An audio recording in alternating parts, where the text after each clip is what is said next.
മഹാന്മാരായ പണ്ഡിതന്മാരെ, വിശ്വാസി സഹോദരങ്ങളെ, അല്ലാഹു സുബ്ഹാനഹു വ തആല നമ്മുടെ ഈ ഇരുത്തവും ഒത്തുചേരലും എല്ലാം കബൂൽ ചെയ്ത് അനുഗ്രഹിക്കുമാറാവട്ടെ. ഏതായാലും പിന്നെ സമയത്തിന് ഒരു ബൗണ്ടറി ഇട്ടിട്ടുണ്ട്. അതുകൊണ്ട് അതൊന്നതിന്റെ ഇടയിൽ കാത് ഇങ്ങോട്ട് തരണം. അത്രേ സംസാരിക്കും. പക്ഷെ ആ പറയുന്നത് ദുനിയാവിലും ആഖിറത്തിലും ഉപകരിക്കുന്നതാവണം.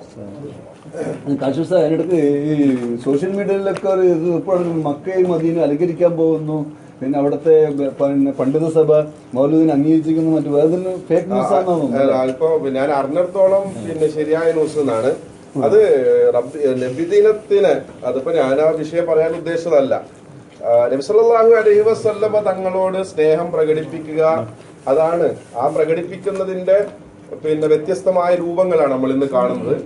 അത് സ്വഹാബത്ത് റളിയല്ലാഹു അൻഹു എന്തിന് നബി സല്ലല്ലാഹു അലൈഹി വസല്ലം തങ്ങൾ തന്നെ തന്റെ ജന്മദിനത്തിൽ സന്തോഷം പ്രകടിപ്പിക്കുകയും എന്തിനാണ് തിങ്കളാഴ്ച നോമ്പ് നോക്കുന്നത് എന്ന് ചോദിച്ചപ്പോ ഫീഹി വുലിത്തു, അന്നാണ് എന്റെ ഉമ്മ പ്രസവിച്ചത്, അതുകൊണ്ട് അന്നത്തെ ദിവസം അള്ളാഹുവിന് ശുക്ർ ചെയ്യാണ്. നബി സല്ലല്ലാഹു അലൈഹി വസല്ലം ഒരു നോമ്പ് നോറ്റ് തിങ്കളാഴ്ച എല്ലാ തിങ്കളാഴ്ചയും അങ്ങനെ നോമ്പ് സുന്നത്താവാൻ കാരണം ആ സന്തോഷം പ്രകടിപ്പിക്കുകയാണ്. സ്വഹാബത്ത് അത് ചെയ്തിരുന്നു. ഇന്ന് ആ സന്തോഷ പ്രകടനത്തിന് പുതിയ രൂപങ്ങൾ വന്ന ഇന്നല്ല. മഹാനായ ഇമാം നവവി റഹ്മത്തുള്ളാഹി അലൈഹി തങ്ങളുടെ ഷെയ്ഖായ ഇമാം അബൂ ഷാമയൊക്കെ ഇത്തരം മഹത്തായ വലിയ ഇഷ്ടംപോലെ ഭക്ഷണം വെച്ച് വിളമ്പുകയും മൗലിദ് നടത്തുകയും ഒക്കെ ചെയ്യുന്ന വേദികളിൽ പങ്കെടുത്തിട്ടുണ്ട്. അതൊരു വിഷയമാണ്. അപ്പൊ അത് എങ്ങനെയായാലും പിന്നെ ഏതെങ്കിലും ഒരു സമയത്ത് ഇതിനൊക്കെ നിഷേധിച്ചാൽ കാലം അവരെ കൊണ്ടൊക്കെ തിരുത്തിക്കും എന്ന് പറയാറില്ലേ, അതിന്റെ ബാക്കി മാത്രമാണ്. ഇനിയും അങ്ങനെ ഒരുപാട് വിഷയങ്ങൾ നമുക്ക് സമസ്ത കേരള ജമിയത്തുൽ ഉലമയെ സംബന്ധിച്ചിടത്തോളം സ്വന്തമായി ഇജ്തിഹാദ് ചെയ്തൊരു അഭിപ്രായം ഇന്ന് വരെ പറഞ്ഞിട്ടില്ല, പറയാറില്ല. എന്താ നമ്മളൊക്കെ പറയുന്നത്?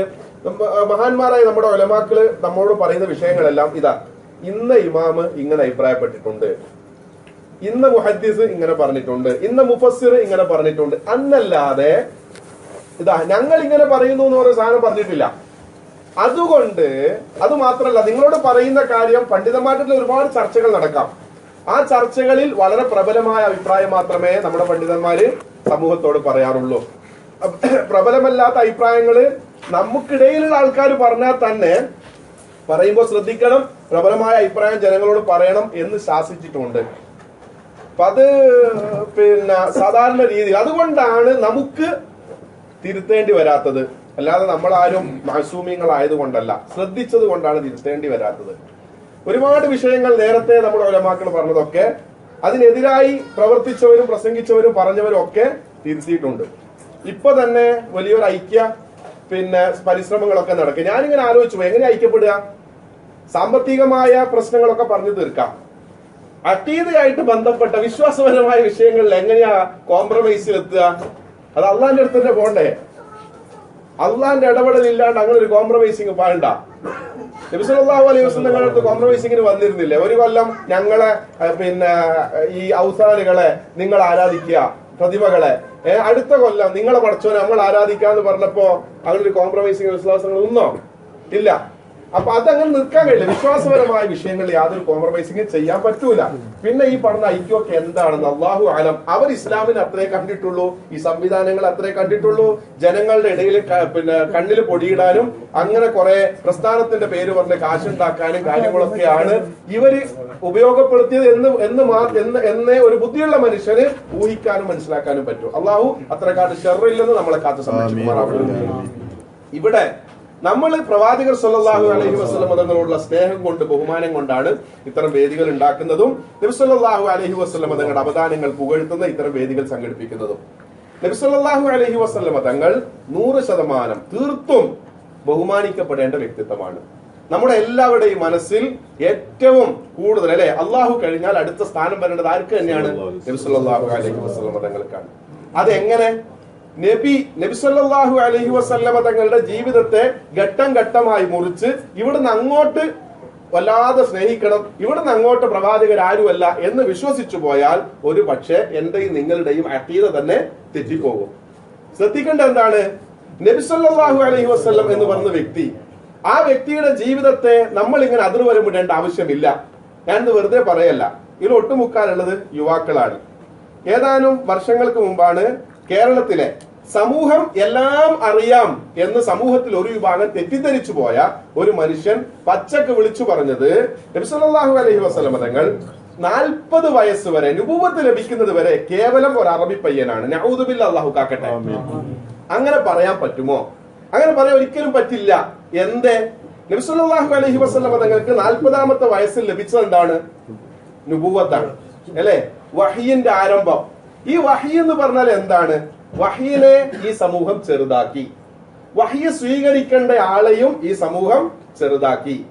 വഹി 40ാമത്തെ വയസ്സിൽ നൽകാൻ 40ാമത്തെ വയസ്സിന് മുമ്പ് തന്നെ നബി സല്ലല്ലാഹു അലൈഹി വസല്ലം തങ്ങളെ അള്ളാഹു പരിശീലിപ്പിച്ചിട്ടുണ്ട്. ചിലപ്പോ ചോദിക്കൂ, അതെന്തേ ഇതൊക്കെ ചെയ്യുന്ന അള്ളാഹ്ക്ക് ഒരു നിമിഷം അങ്ങ് കൊടുത്താ പോരെ? പരിശീലനം വേണോ? റബ്ബ് അങ്ങനെയാണ് ചെയ്തത്. നിങ്ങള് പിന്നെ യാ അയ്യുഹൽ മുസമ്മിൽ ഖുമിൽ ലൈല ഇല്ലാ ഖലീല നിസ്ഫഹു അവ ഇൻഖുസ് മിൻഹു ഖലീല ഔ സിദ് അലൈഹി വറത്തിലിൽ ഖുർആന തർതീല. അല്ലെ, ഇന്ന സനുൽഖി അലൈക ഖൗലൻ സഖീല. നബിയോട് പറയാണ്, നിങ്ങൾ രാത്രി എഴുന്നേറ്റ് തഹജ്ജുദ് നിസ്കരിക്കണം. എന്തിനാ തഹജ്ജുദ് നിസ്കരിക്കുന്നത്?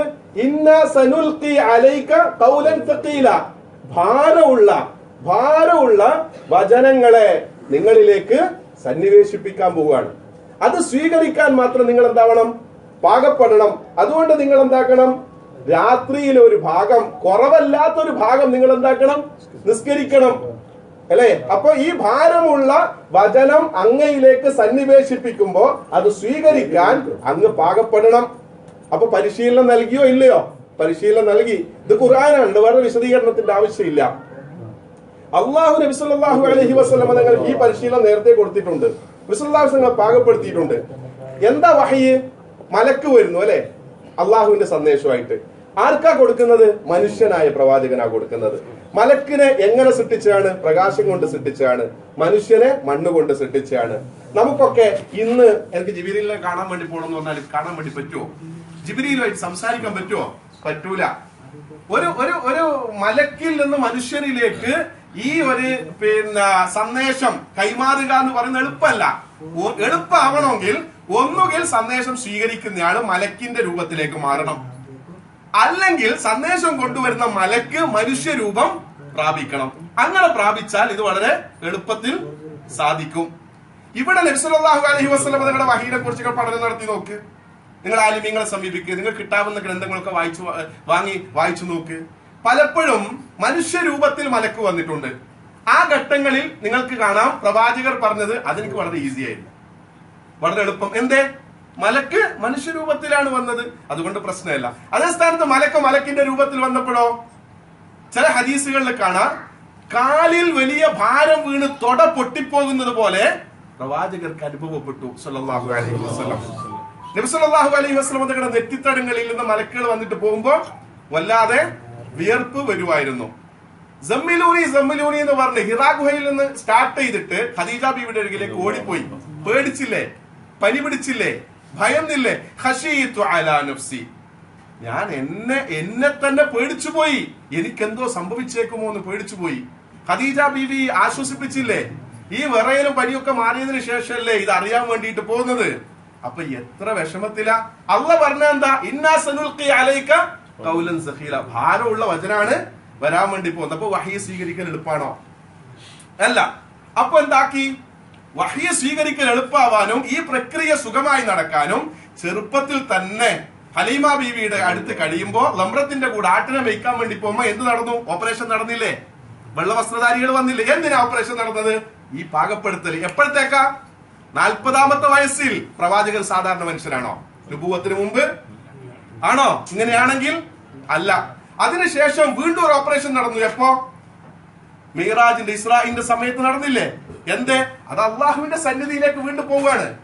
ഇവിടെ വരെ പണ്ഡിതന്മാര്, ചില ആൾക്കാർ പറഞ്ഞു, പ്രവാചകരെ കൊണ്ടുപോയിട്ട് ഹൃദയം പിളർന്നിട്ട് ഹൃദയത്തിൽ നിന്ന് മ്ലേച്ഛതയെ എടുത്തു കളഞ്ഞു. എന്താ പറഞ്ഞത്? മ്ലേച്ഛതയെ എടുത്തു കളഞ്ഞു. വറഇന്റെ ഉലമാക്കൾ പറഞ്ഞ എന്താ അറിയോ? അവർ പൊട്ടിക്കരഞ്ഞു. അവര് പറഞ്ഞു, ഇല്ല, അങ്ങനെ പറയരുത്. അള്ളാന്റെ ഹബീബിന്റെ ഹൃദയത്തിൽ മ്ലേച്ഛത ഉണ്ടെങ്കിലല്ലേ എടുത്തു കളയാ? അള്ളാന്റെ ഹബീബിന്റെ ഹൃദയത്തിൽ മ്ലേച്ഛത ഉണ്ടാവൂല. വമാ അഖ്റജൽ അംലാകു മിൻ ഖൽബിഹി അദാ വലാകിന്നഹും സാദൂഹു തുഹ്റൻ അലാ തുഹ്രി. എന്താ പറഞ്ഞറിയോ? വമാ അഖ്റജൽ അംലാഖു, മലക്കുകൾ വന്നിട്ട് പുറത്ത് കളഞ്ഞിട്ടില്ല, മിൻ ഖൽബിഹി, നബി സല്ലല്ലാഹു അലൈഹി വസല്ലം ഹൃദയത്തിൽ നിന്ന് അല്ലാഹ് മ്ലേച്ഛത എടുത്ത് കളഞ്ഞിട്ടില്ല. പിന്നെന്താ ചെയ്തത്? വലാകിന്നഹും സാദൂഹു തുഹ്റൻ അലാ തുഹ്രി. അല്ലാഹുവിന്റെ റസൂൽ നേരത്തെ തുഹ്റിലാണ്, ശുദ്ധിയിലാണ്, അവിടെ മ്ലേച്ഛതയില്ല. പിന്നെ ഈ ശുദ്ധിയെ വീണ്ടും വീണ്ടും അതിന്റെ പ്രഭ വർദ്ധിപ്പിക്കുകയാണ് ചെയ്തത്. എന്തിനാ? പിശാചിന്റെ പൈശാചികതയുടെ ആക്സസ് ഇല്ലാണ്ടാക്കാൻ. അങ്ങോട്ടേക്ക് പൈശാചികത കടക്കാൻ പാടില്ല, ഇബ്ലീസ് കടക്കാൻ പാടില്ല. എല്ലാ വഴിയും എന്താണ്? അടക്കാണ്. അബ്ദുൽ മുത്തലിബിന്റെ കൂടെ നിങ്ങൾ വായിച്ചിട്ടുണ്ടോ, പറഞ്ഞിട്ടുണ്ടോ? അബ്ദുൽ മുത്തലിബിന്റെ കൂടെ പോയില്ലേ, കച്ചവടത്തിൽ പോയി വരുമ്പോ എന്താ ഒരു ജൂതൻ ആയ ഒരു വേദം പഠിച്ചൊരു മനുഷ്യൻ പറഞ്ഞത്, ഈ കുട്ടി മുഖം നോക്കിയിട്ട് പറയാണ് അല്ലെ, ഈ കുട്ടിക്ക് എന്തോ ചില പ്രത്യേകതകളുണ്ട്, ഈ കുട്ടി വലിയ മഹത്തായ കാര്യങ്ങൾ വരാൻ വേണ്ടി പോകുന്നുണ്ട് അല്ലെ. അവിടുന്ന് അങ്ങോട്ട് നോക്ക്, ഹലീമ ബീവി പണ്ട് മലഞ്ചെരുവിൽ താമസിക്കുന്നവര് കുട്ടികളെ മുലയോട്ടാൻ വരും. അവർ മുല കൊടുത്താൽ കുട്ടികൾക്ക് നല്ല ബുദ്ധി ഉണ്ടാവുന്നതാണ്. അങ്ങനെ വന്നു. ഹലീമ ബീവിയുടെ കൂടെ വന്നവർക്കൊക്കെ കുട്ടികളെ കിട്ടി, ഹലീമ ബീവിക്ക് കുട്ടീനെ കിട്ടിയില്ല. അവസാനം കിട്ടിയത് ആര്യാ? ഈ ഉപ്പയില്ലാത്ത കുട്ടീനെയാണ്. ഈ കുട്ടീനെയും കൊണ്ട് പോയപ്പോ എന്തൊക്കെ അത്ഭുതങ്ങൾ അവിടെ നടന്നു. ചരിത്രമല്ലേ അത് ചരിത്രമല്ലേ? അപ്പൊ എങ്ങനെയാണ് നബി സല്ലല്ലാഹു അലൈഹി വസല്ലം തങ്ങൾ കേവലം ഒരു അറബി പയ്യനാവുന്നത്? പോട്ടെ, സാമൂഹിക മണ്ഡലം പ്രവാചകരെ അംഗീകരിച്ചില്ലേ നുബുവത്തിന് മുമ്പ്, ശേഷമല്ല. എന്തേ? കാബാലയം പുതുക്കി പണിയുന്ന സമയവർക്ക് അന്ന് അവിടെ പ്രശ്നം ഉണ്ടായില്ലേ? എന്താ പ്രശ്നം ഉണ്ടായത്? ഒക്കെ പണിതു. അവസാനം ഹജറുൽ അസ്വദ് യഥാസ്ഥാനത്ത് വെക്കണം. ആര് വെക്കണം? ഏത് കബീലക്കാര് കൊണ്ടുവെക്കണം? തർക്കമായപ്പോ കോംപ്രമൈസിംഗ്, തർക്ക പരിഹാരത്തിന് ആരെ വിളിച്ചു? ബാലനായ മുഹമ്മദ് റസൂലുള്ളാഹി സ്വല്ലല്ലാഹു അലൈഹി വസല്ലം തങ്ങളെ വിളിച്ചു അല്ലെ. ഇത്രയും വലിയ ഗജപോക്കിരികൾ ഉണ്ടായെടുത്ത് ഈ കുട്ടി വന്നിട്ട് ഇവരുടെ പ്രശ്നങ്ങൾ പരിഹരിക്കുക. നമ്മൾ കുറെ നേതാക്കന്മാരുണ്ടാവും ഇവിടെ. ഒരു കുട്ടി വന്നിട്ട് ആ പ്രശ്നം പരിഹരിക്കുക. ആ കുട്ടി ചില്ലറക്കാരനാണോ? ആ കുട്ടി എങ്ങനെയാ സാധാരണ അറബി പയ്യനാവുക? സാധാരണ അറബി പയ്യനായിട്ടാണോ? അറബികളിൽ അന്ന് അവിടെ തർക്കം മൂർച്ഛിച്ചെങ്കിൽ അന്നത്തെ ഒരു അവസ്ഥ അനുസരിച്ച് യുദ്ധങ്ങൾ ഉണ്ടാവുമായിരുന്നില്ലേ? എത്ര തല അവിടുന്ന് ഇങ്ങനെ ഉടലിൽ നിന്ന് തെറിക്കുമായിരുന്നു. കാരണം അറബ് ലോകത്ത് അന്നത്തെ അവസ്ഥ അതാണ്. ആ പ്രശ്നങ്ങൾക്ക് പരിഹാരം ഉണ്ടായത് ഈ കുട്ടിയെ കൊണ്ടല്ലേ, ഈ പ്രവാചകരെ വെച്ചിട്ടല്ലേ. അവര് മഴയില്ലാത്ത സമയത്ത് അള്ളാഹുവേ ഈ കുട്ടിയെ കൊണ്ട് ഞങ്ങൾ ചോദിക്കുകയാണ്, അതുകൊണ്ട് ഞങ്ങൾക്ക് മഴ തരണേ എന്ന് പ്രാർത്ഥിച്ചത്. ഈ കുട്ടി എങ്ങനെയാ സാധാരണ കുട്ടിയാവുക 40 വയസ്സ് വരെ? അങ്ങനെ പറയുന്നത് അദബ് കേടാണ്. നിങ്ങൾ അറിയോന്നറിയില്ല, റസൂലുള്ളാഹി അലൈഹി വസല്ലം തങ്ങൾ അങ്ങനെയൊന്നും അഭിസംബോധന ചെയ്യാൻ പാടില്ല. പ്രത്യേകിച്ച് യുവാക്കളെ ശ്രദ്ധിക്കുക. ആരെങ്കിലും എന്തെങ്കിലും പറയുന്നത് കേട്ടാൽ ഇത് അള്ളാഹുവിന്റെ നൂറാണ്. അള്ളാഹു ഏറ്റവും കൂടുതൽ ബഹുമാനിച്ച ഒരു വ്യക്തിത്വം. ആ വ്യക്തിത്വത്തെ നമ്മൾ ചിന്തിക്കുന്നത് പോലും, പ്രവാചകരെ കുറിച്ച് ചിന്തിക്കുന്നത് പോലും വളരെ ആദരവോടെ ബഹുമാനത്തോടെ ആയിരിക്കണം. അല്ലെങ്കിൽ വലിയ പ്രശ്നം ഉണ്ടാവും. എന്ത്? ഇഫ്കിന്റെ പ്രശ്നം ഉണ്ടായി വർഷങ്ങൾക്ക് ശേഷം. ആയിഷ റളിയല്ലാഹു അൻഹയെ കുറിച്ചുള്ള ഒരു പെഞ്ചൊല്ല്, ഞാൻ ചരിത്രത്തിന്റെ ഭാഗത്തേക്ക് കടക്കാൻ സമയമില്ല, ഉണ്ടായി. നിങ്ങൾ ഖുർആനിൽ ശ്രദ്ധിച്ച സൂറത്തു നൂറിൽ 16-ാമത്തെ ആയത്ത് ഞാൻ നേരത്തെ നോക്കുമായിരുന്നു. വലൗലാ സമയത്തും എന്ന് പറഞ്ഞു തുടങ്ങുന്ന 16-ാമത്തെ വലൗലാ ഇത് സമയത്തും എന്ന് പറഞ്ഞിട്ട് യഖൂലു മാ കാന ലനാ അൻ നതകല്ലമ സുബ്ഹാനക. അല്ലാഹ് പറയാണ്, ഈ ഇഫ്കിന്റെ വിവരം കേട്ടപ്പോ അത് ആരോടും പറയാൻ പാടില്ല. ആയിഷ ബീവി ഇങ്ങനെ മറ്റൊരാൾ വെച്ചൊരു ബന്ധമുണ്ട് എന്ന് കേട്ടാൽ അതാരോടും പറയാൻ പാടില്ല എന്ന് നിങ്ങൾ എന്തുകൊണ്ട് ചിന്തിച്ചില്ല? എന്തുകൊണ്ട് നിങ്ങൾ അങ്ങനെ പറഞ്ഞില്ല? എന്നിട്ട് പറയാ സുബ്ഹാനക്, പടച്ചോനെ നീ എത്ര പരിശുദ്ധവാൻ, ഈ കേൾക്കുന്നതൊന്നും സത്യമാവാൻ ഇടയില്ല എന്നെന്തുകൊണ്ട് നിങ്ങൾ പറഞ്ഞില്ല? ആയിഷ ബീവി ആരാ? പ്രവാചകരാണോ? ആയിഷ ബീവി അബൂബക്കർ സിദ്ദീഖ് റളിയല്ലാഹു അൻഹുവിന്റെ മകളാണ് അല്ലെ. ആയിഷ ബീവി സാധാരണ മനുഷ്യ സ്ത്രീയല്ലേ? ആയിഷ ബീവിക്ക് നുബുവത്തുണ്ടോ? ഇല്ല. പക്ഷെ ആ ആയിഷ ബീവിയെ കുറിച്ച് ഒരു അപരാധം ഉണ്ടായപ്പോ ഖുർആൻ പറയുന്നെന്താ? പടച്ചോനെ നീ എത്ര പരിശുദ്ധവാൻ. ഈ കേൾക്കുന്നതൊന്നും ഖുർആൻ ശാസിക്കുന്ന അങ്ങനെയാണ്, അള്ളാഹുവിന്റെ ഇടപെടൽ. ഈ പറയുന്നതൊന്നും ശരിയാവാൻ സാധ്യതയില്ല. പടച്ചോനെ നീ എത്ര പരിശുദ്ധവാൻ എന്നെന്തുകൊണ്ട് നിങ്ങൾ പറഞ്ഞില്ല? അപ്പൊ പടച്ചോനും ആയിഷ ബീവി തമ്മിൽ എന്താ ബന്ധം?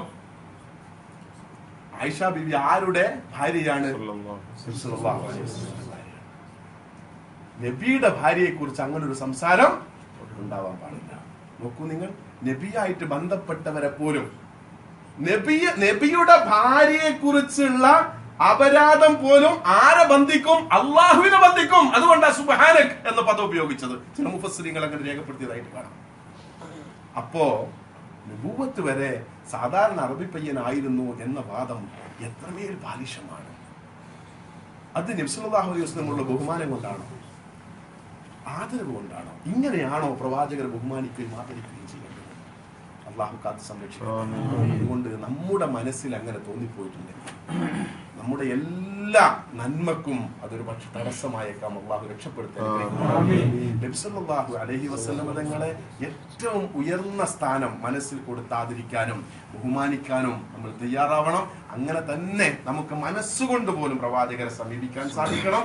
മഹാന്മാരായ മനുഷ്യന്മാർ ഇപ്പൊ ഇയാനത്തു താലിബിയിലൊക്കെ കാണാൻ നബി സല്ലല്ലാഹു അലൈഹി വസല്ലം തങ്ങളുടെ റൗള സിയാറത്ത് ചെയ്യുന്നതിനെ കുറിച്ച് എനിക്ക് തോന്നുന്നു 2-3 പേജ് പറയുന്നുണ്ട്. മര്യാദ ഉസ്താമാനോട് ചോദിച്ചാൽ കറയും. അതിന്റെ മര്യാദ എങ്ങനെയാണ് സിയാറത്ത് ചെയ്യേണ്ടത്, അത് ഒരു പ്രാവശ്യം വായിച്ചാൽ തന്നെ നിങ്ങൾക്കൊന്ന് അള്ളാഹുവേ പ്രവാചകരുടെ റൗള സന്ദർശിക്കുമ്പോൾ ഇതൊക്കെ മര്യാദ പാലിക്കേണ്ടത് നിങ്ങളെന്ന് ചിന്തിച്ചു പോകും. അത്രമാത്രം അള്ളാഹു ബഹുമാനിച്ച വ്യക്തിത്വമാണ് നബി സല്ലല്ലാഹു അലൈഹി വസല്ലം. നബി സല്ലല്ലാഹു അലൈഹി വസല്ലം നിങ്ങളെ കഴിഞ്ഞിട്ട് അതുകൊണ്ടാണ് ഉമർ റളിയല്ലാഹു അൻഹുവിനോടൊക്കെ പറഞ്ഞത്, ഉമറേ നിങ്ങൾക്ക് നിങ്ങളെ തടി കഴിച്ചാൽ പിന്നെ ഏറ്റവും വലുത് ഞാനാന്ന് പറഞ്ഞതിനെ കൊണ്ട് നിങ്ങളെ ഈമാൻ ശരിയാവൂല എന്ന് പറഞ്ഞത് ആരാ? നബി സല്ലല്ലാഹു അലൈഹി വസല്ലം. ആരോടാ? ഉമർ റളിയല്ലാഹുവിനോടാ പറഞ്ഞത്. എന്നാ പിന്നെ നബിയെ എന്നെക്കാളും എന്റെ ശരീരം എന്നല്ല, എനിക്ക് ഏറ്റവും വലുത് നിങ്ങൾ തന്നെയാ, അതിന് ശേഷം എന്റെതെല്ലാം എന്ന് പറഞ്ഞപ്പോഴാണ് ഇപ്പോഴാണ് നിങ്ങളുടെ ഈമാൻ സമ്പൂർണ്ണമായതെന്ന് പറഞ്ഞത്. അങ്ങനെ തന്നെ കാണണ്ടേ? ഇവരൊക്കെ ഇങ്ങനെ പറഞ്ഞാൽ ഇവരൊക്കെ പണ്ഡിതന്മാരെന്ന് പറയുന്ന ഒരു വിഭാഗം നബി സല്ലല്ലാഹു അലൈഹി വസല്ലം തങ്ങൾ പഠിക്കാൻ മറന്നുപോയി. നബി സല്ലല്ലാഹു അലൈഹി വസല്ലം തങ്ങൾ പഠിച്ചെടുത്തവർക്ക് പെശക് പറ്റിപ്പോയി. അവർക്ക് അള്ളാഹുവിന്റെ റസൂലിനെ മനസ്സിലാക്കാൻ പറ്റിയില്ല. വഹി എന്താണെന്ന് അവർ ആലോചിച്ചില്ല.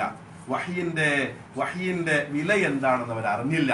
അവർ മനസ്സിലാക്കിയത് വഹി എന്ന് പറഞ്ഞാൽ ഇങ്ങനെ നിന്നാൽ ഇങ്ങനെ മനസ്സിൽ തോന്നുന്ന കാര്യമാണ്.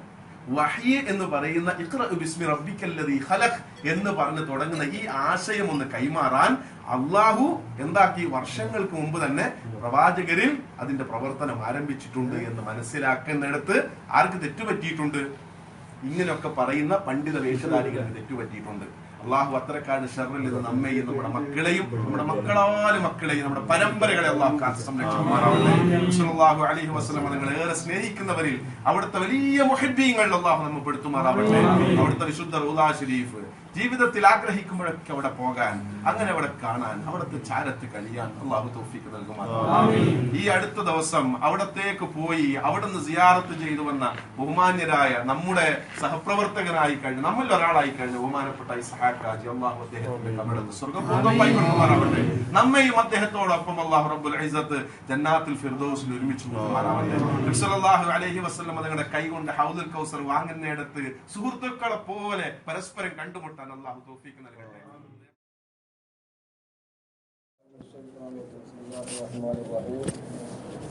الذين آمنوا به وعزروه ونصروه واتبعوا النور الذي أنزل معه أولئك هم المفلحون. പ്രിയമുള്ള മുഅ്മിനീങ്ങളെ, നസീഹത്ത് പറയാൻ പെട്ടെന്ന് വിളിക്കുമ്പോൾ അറിയുന്നത് എന്താ? 5 മിനിറ്റ് കൊണ്ടും കണ്ടപ്പോൾ സമാധാനമുണ്ട്.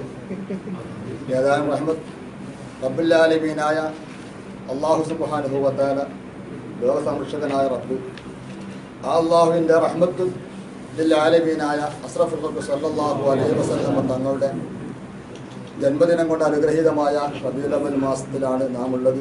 അല്ലാഹു സുബ്ഹാനഹു വ തആല നാം ഈ ഒരുമിച്ച് കൂടുന്ന സ്വാലിഹായ അമലായി സ്വീകരിക്കുമാറാവട്ടെ. ഇങ്ങനെ നാം ഒരുമിച്ച് കൂടുമ്പോൾ അസ്റഫുൽ ഖൽഖ് സല്ലല്ലാഹു അലൈഹി വസല്ലം തങ്ങളാണ് നമ്മുടെ നമുക്ക് 2 ലോകമാണ്, ഈ ലോകവും പരലോകവുമുണ്ട്.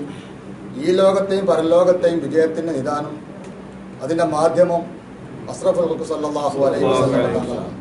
അള്ളാഹുവിൻ്റെ റസൂൽ മുഖേനയാണ് നമുക്കെല്ലാം ലഭിക്കുന്നത്. ഈ ദുനിയാവുള്ള എല്ലാ കാര്യങ്ങളും അതുപോലെ പരലോകത്തുള്ള എല്ലാ കാര്യങ്ങളും ലഭിക്കുന്നത് അള്ളാഹുവിൻ്റെ റസൂൽ മുഖേനയാണ്. കാരണം റഹ്മത്തുൽ ആലമീൻ ആവുമെന്നാകുന്ന ലോകത്തിന് മുഴുവനും അനുഗ്രഹമാകുമ്പോൾ ഈ ആലമീൻ അസ്റഫുൽ ഖൽഖ് സല്ലല്ലാഹു അലൈഹി വസല്ലം തങ്ങളുടെ നിയോഗിത കാലഘട്ടത്തിലും ശേഷമുള്ളവർക്കും റഹ്മത്താണ് എന്ന് പറഞ്ഞാൽ നമുക്ക് പെട്ടെന്ന് ബോധ്യപ്പെടും. പക്ഷെ അതിൻ്റെ മുമ്പുള്ളവർക്ക് എങ്ങനെയാണ് റഹ്മത്താവുക? അതിന് ജാബിർ റളിയല്ലാഹു അൻഹു ആരാണ് ആദ്യമായി അള്ളാഹു സൃഷ്ടിച്ചത് എന്താണ് ചോദിച്ചപ്പോൾ ആ ഹദീസിൽ മറുപടി പറഞ്ഞ എൻ്റെ നൂറാവുന്നു. എന്റെ നൂറിനെയാണ് പടക്കപ്പെട്ടത് കൊണ്ട് തന്നെ ആ ഹദീസ് കൊണ്ട് തന്നെ അതിന്റെ മറുപടിയാവും. അപ്പൊ അതുകൊണ്ട് അള്ളാഹുവിന്റെ റസൂലാണ് ആദ്യം ഉണ്ടായത്. പിന്നീട് അതിൽ നിന്നാണ് എല്ലാ വസ്തുക്കളെയും അള്ളാഹു സുബ്ഹാനഹു വ തആല സൃഷ്ടിച്ചിരിക്കുന്നത്. എന്നല്ല, അള്ളാഹുവിന്റെ നിയമത്ത് മുഴുവനും ഏറ്റവും വലിയ നിയമത്തെന്ന നുബുവത്താണ്. ആ നുബുവത്ത് പോലും അള്ളാഹു സുബ്ഹാനഹു വ തആല അവന്റെ പ്രവാചകന്മാർക്ക് നൽകുന്നത് നബി സല്ലല്ലാഹു അലൈഹി വസല്ലം തങ്ങളുടെ വസ്തു കൊണ്ടാകുന്നു. നബി തങ്ങൾ വരുമ്പോൾ നിങ്ങൾ ആരെങ്കിലും ഉണ്ടെങ്കിൽ ആ നബിയെ കൊണ്ട് വിശ്വസിക്കണമെന്നുള്ള ആ കരാർ സ്വീകരിച്ചുകൊണ്ടാണ് കഴിഞ്ഞുപോയ എല്ലാ പ്രവാചകന്മാരും അള്ളാഹു സുബ്ഹാനഹു വ തആല അയച്ചിരിക്കുന്നത്. അതുകൊണ്ട് ഈ ദുനിയാവിലുള്ള എല്ലാ കാര്യങ്ങളും ഇത് അള്ളാഹുവിന്റെ റസൂലിന് കൊടുത്തതാ. അതിന്റെ മുൽക്ക് ഒരു ഉടമാധികാരം അള്ളാഹുവിന്റെ റസൂലിനാണ് അള്ളാഹു തന്നെ നൽകിയിരിക്കുന്നത്. നമുക്കറിയാമല്ലോ, നാം ഫിഖിന്റെ കിതാബിലൊക്കെ പഠിക്കുമ്പോൾ എന്താകുന്നു, നാം താമസിക്കുന്ന ഭൂമി, ആ ഭൂമി എന്താകുന്നു മറ്റൊരാളുടെ ഉടമയിൽ നമ്മൾ വാങ്ങിയിട്ടുണ്ടോ? അദ്ദേഹം മറ്റൊരാളുടെ ഇങ്ങനെ ഒരു ഉടമയുള്ള ആളിൽ നിന്ന് സ്വീകരിച്ചെങ്കിൽ മാത്രമേ നമുക്ക് ആ കച്ചവടം ശരിയാവുകയോ നമുക്ക് എന്താ അവിടെ താമസിക്കാൻ പറ്റുകയുള്ളൂ. അങ്ങനെ വരുമ്പോൾ നമ്മുടെ ആദ്യം നമ്മുടെ എന്റെ മലപ്പുറം ജില്ലയിലൊക്കെ എന്താകുന്നു ഇടക്കര മരുത പോലത്തെ കുടിയേറ്റ മേഖല. ആ കുടിയേറ്റ മേഖല വെട്ടിപ്പിടിച്ച ഭൂമിയാണ്. ഈ വെട്ടിപ്പിടിച്ച ഭൂമിയാകുമ്പോൾ ആർക്ക് ഉടമയാകും? ആദ്യം ഇതിന് ഉടമാധികാരം വേണമല്ലോ. അഷ്റഫുൽ ഖൽഖ് സല്ലല്ലാഹു അലൈഹി വസല്ലം തങ്ങൾ പറഞ്ഞു, മൻ അഹ്യ അർളൻ മീതത്തി ഫഹിയ ലഹു. ആരെങ്കിലും എന്താകുന്നു ആർക്കും ഉടമയില്ലാത്ത ആ ഭൂമിയെ ആരെങ്കിലും ഉടമയാക്കി കഴിഞ്ഞാൽ, വെട്ടിപ്പിടിച്ച് അവന്റെ അധീനതയിലാക്കി കഴിഞ്ഞാൽ ഫഹിയ ലഹു, അത് അവനിക്കുള്ളതാണ്. അതിന്റെ അർത്ഥം എന്താകുന്നു? അവിടെ എന്താകുന്നു ഈ ദുനിയാവി ഭൂമി, നാം അധിവസിക്കുന്ന ഭൂമി പോലും അള്ളാഹു സുബ്ഹാനഹു വ തആല റസൂലുള്ളാഹി സ്വല്ലല്ലാഹു അലൈഹി വസല്ലമയുടെ ഉടമാധികാരത്തിലാണ്. അള്ളാഹുവിന്റെ റസൂലിനെയാവുന്ന ഉടമാധികാരം ഏൽപ്പിച്ചിരിക്കുന്നത്. അതുകൊണ്ട് തന്നെ അള്ളാഹുവിന്റെ റസൂൽ പറയുന്നു, അത് ആരെങ്കിലും വെട്ടിപ്പിടിച്ചു കഴിഞ്ഞാൽ അത് അവനിക്കുള്ളതാണ്.